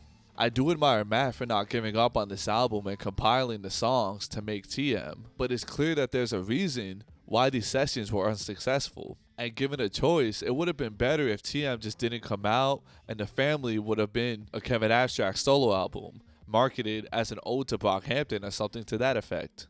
Even when it came out, fans did share this sentiment, as there were rumors that these songs were B-sides from Ginger and discussion on the overall quality of this final record. It might sound harsh, but truth be told, it's clear as day that these two albums were just made out of contractual obligation, not because there was a genuine desire to create a 7th and 8th Brockhampton record. When I heard lines from Kevin Abstract saying, "Only made this to get out of the deal," partly, and the label needed 35 minutes of music, the motive for these albums became crystal clear. And that sapped any favorability I had towards them for a while. As listening back to the family, I really liked it. But TM feels phoned in, uninspired, and just dull, man. The events surrounding these two albums just really strengthened my belief of letting things go when you need to. If it wasn't for the boys needing to complete their contractual obligations to RCA, I seriously doubt that these albums would have ever seen the light of day. Like, truthfully, I'm not the biggest fan of just straight up speculating, but imagine if Technical Difficulties came out as a mixtape and Roadrunner was their last album. But with Brockhampton coming into the industry swinging and firing on all cylinders, TM and the family saw the group going out with a whimper, as even if it was great at times with the family, it wasn't a Brockhampton album, and TM was just filled with Lucy's from an unsuccessful attempt at making their final album.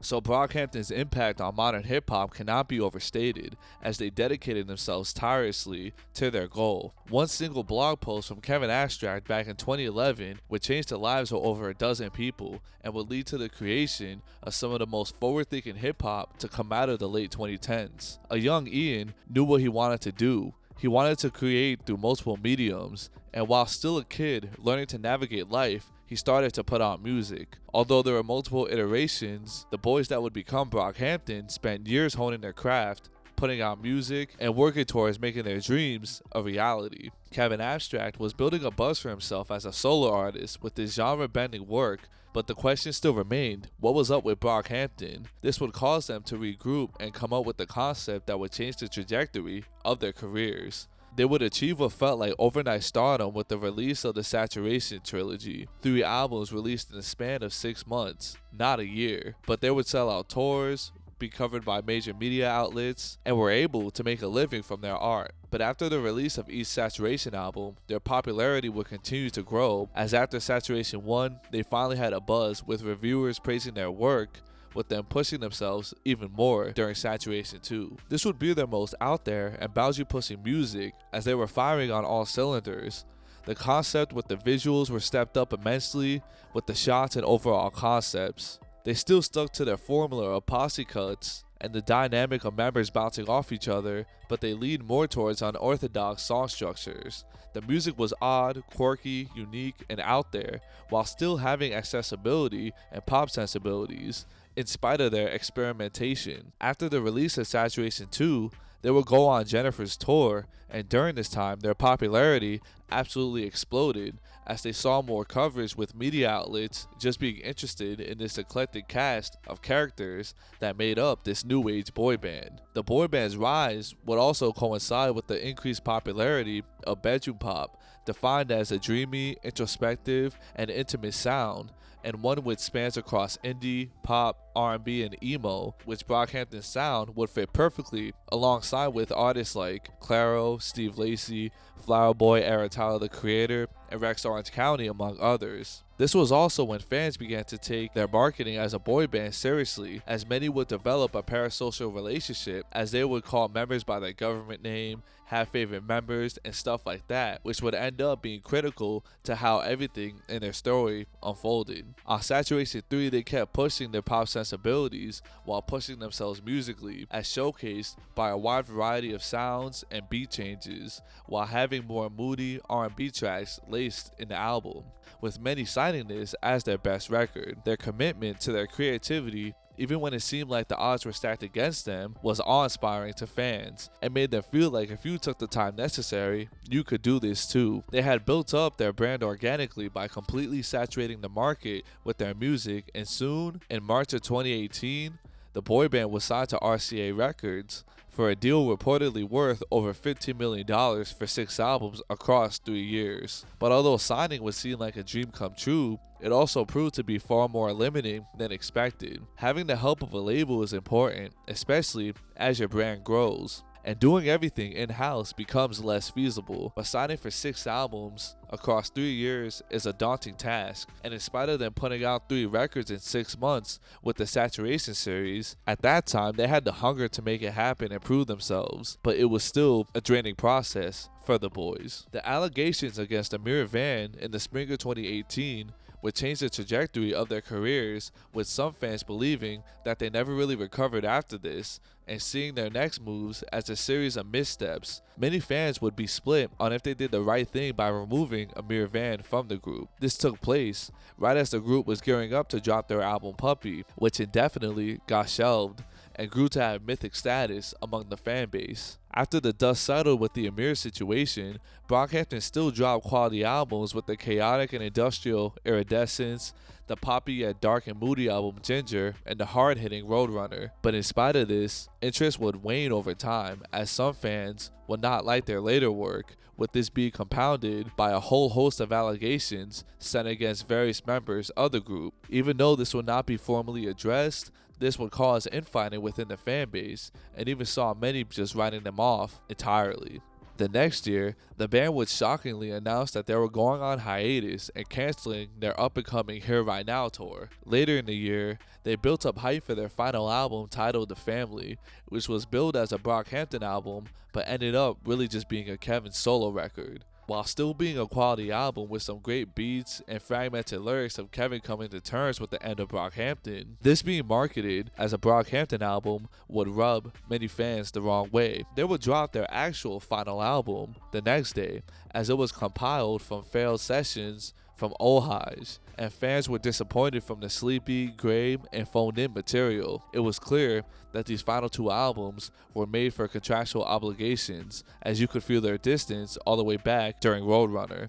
But in the years following their whimper of an ending, members have released solo music with varying degrees of quality, with Joba's incredible singer-songwriter and Baruch pop outing with 2024's Russell Boring, or Mad Champion's blend of alt-pop, hip-hop, R&B, and electronica on 2024's Micah's Laundry, which showcased his versatility, and Don would display his top-tier lyrical abilities over more abstract and lo-fi hip-hop aesthetics. Kevin Abstract would continue his solo output with 2023's Blanket, which was kinda underwhelming when compared to other indie and slacker rock albums. But in this year's album, Blush, Kevin would act more as a curator, as rapper and producer, while having a whole host of rappers, singers, and producers contributing to the project, which surprisingly included Ameer Vann, marking their first collaboration since the Brockhampton days. The album features his signature blend of hip-hop and alt-pop, while highlighting how Kevin seems to work best while bouncing off ideas with other artists in a more collaborative setting. So seeing what the various artists that made up Brockhampton has been putting out in the years following their breakup is interesting to say the least. Brockhampton nowadays seems to be a punchline online, as some fans look back at their Brockhampton era and cringe, as well as their whole alternative era that they find their music. In my eyes, these fans were not really into hip-hop, but into the boy band as a hot new sensation, with them quick to drop the group once the hype died down, but the sentiment would be minimizing what they did for hip-hop. Brockhampton proved that you can make it on your own terms while being as weird, creative, and authentic as possible, which was reflected in each member and what they rapped about. While towards the end it was clear that projects were made just to satisfy the terms of their deal that affected their output in the later years, that's not a reason to count them out entirely, as Brockhampton made something truly special and continues to put out quality music despite of the hurdles in their way. I guess their story can be summed up by the old adage, it's better to burn out than to fade away.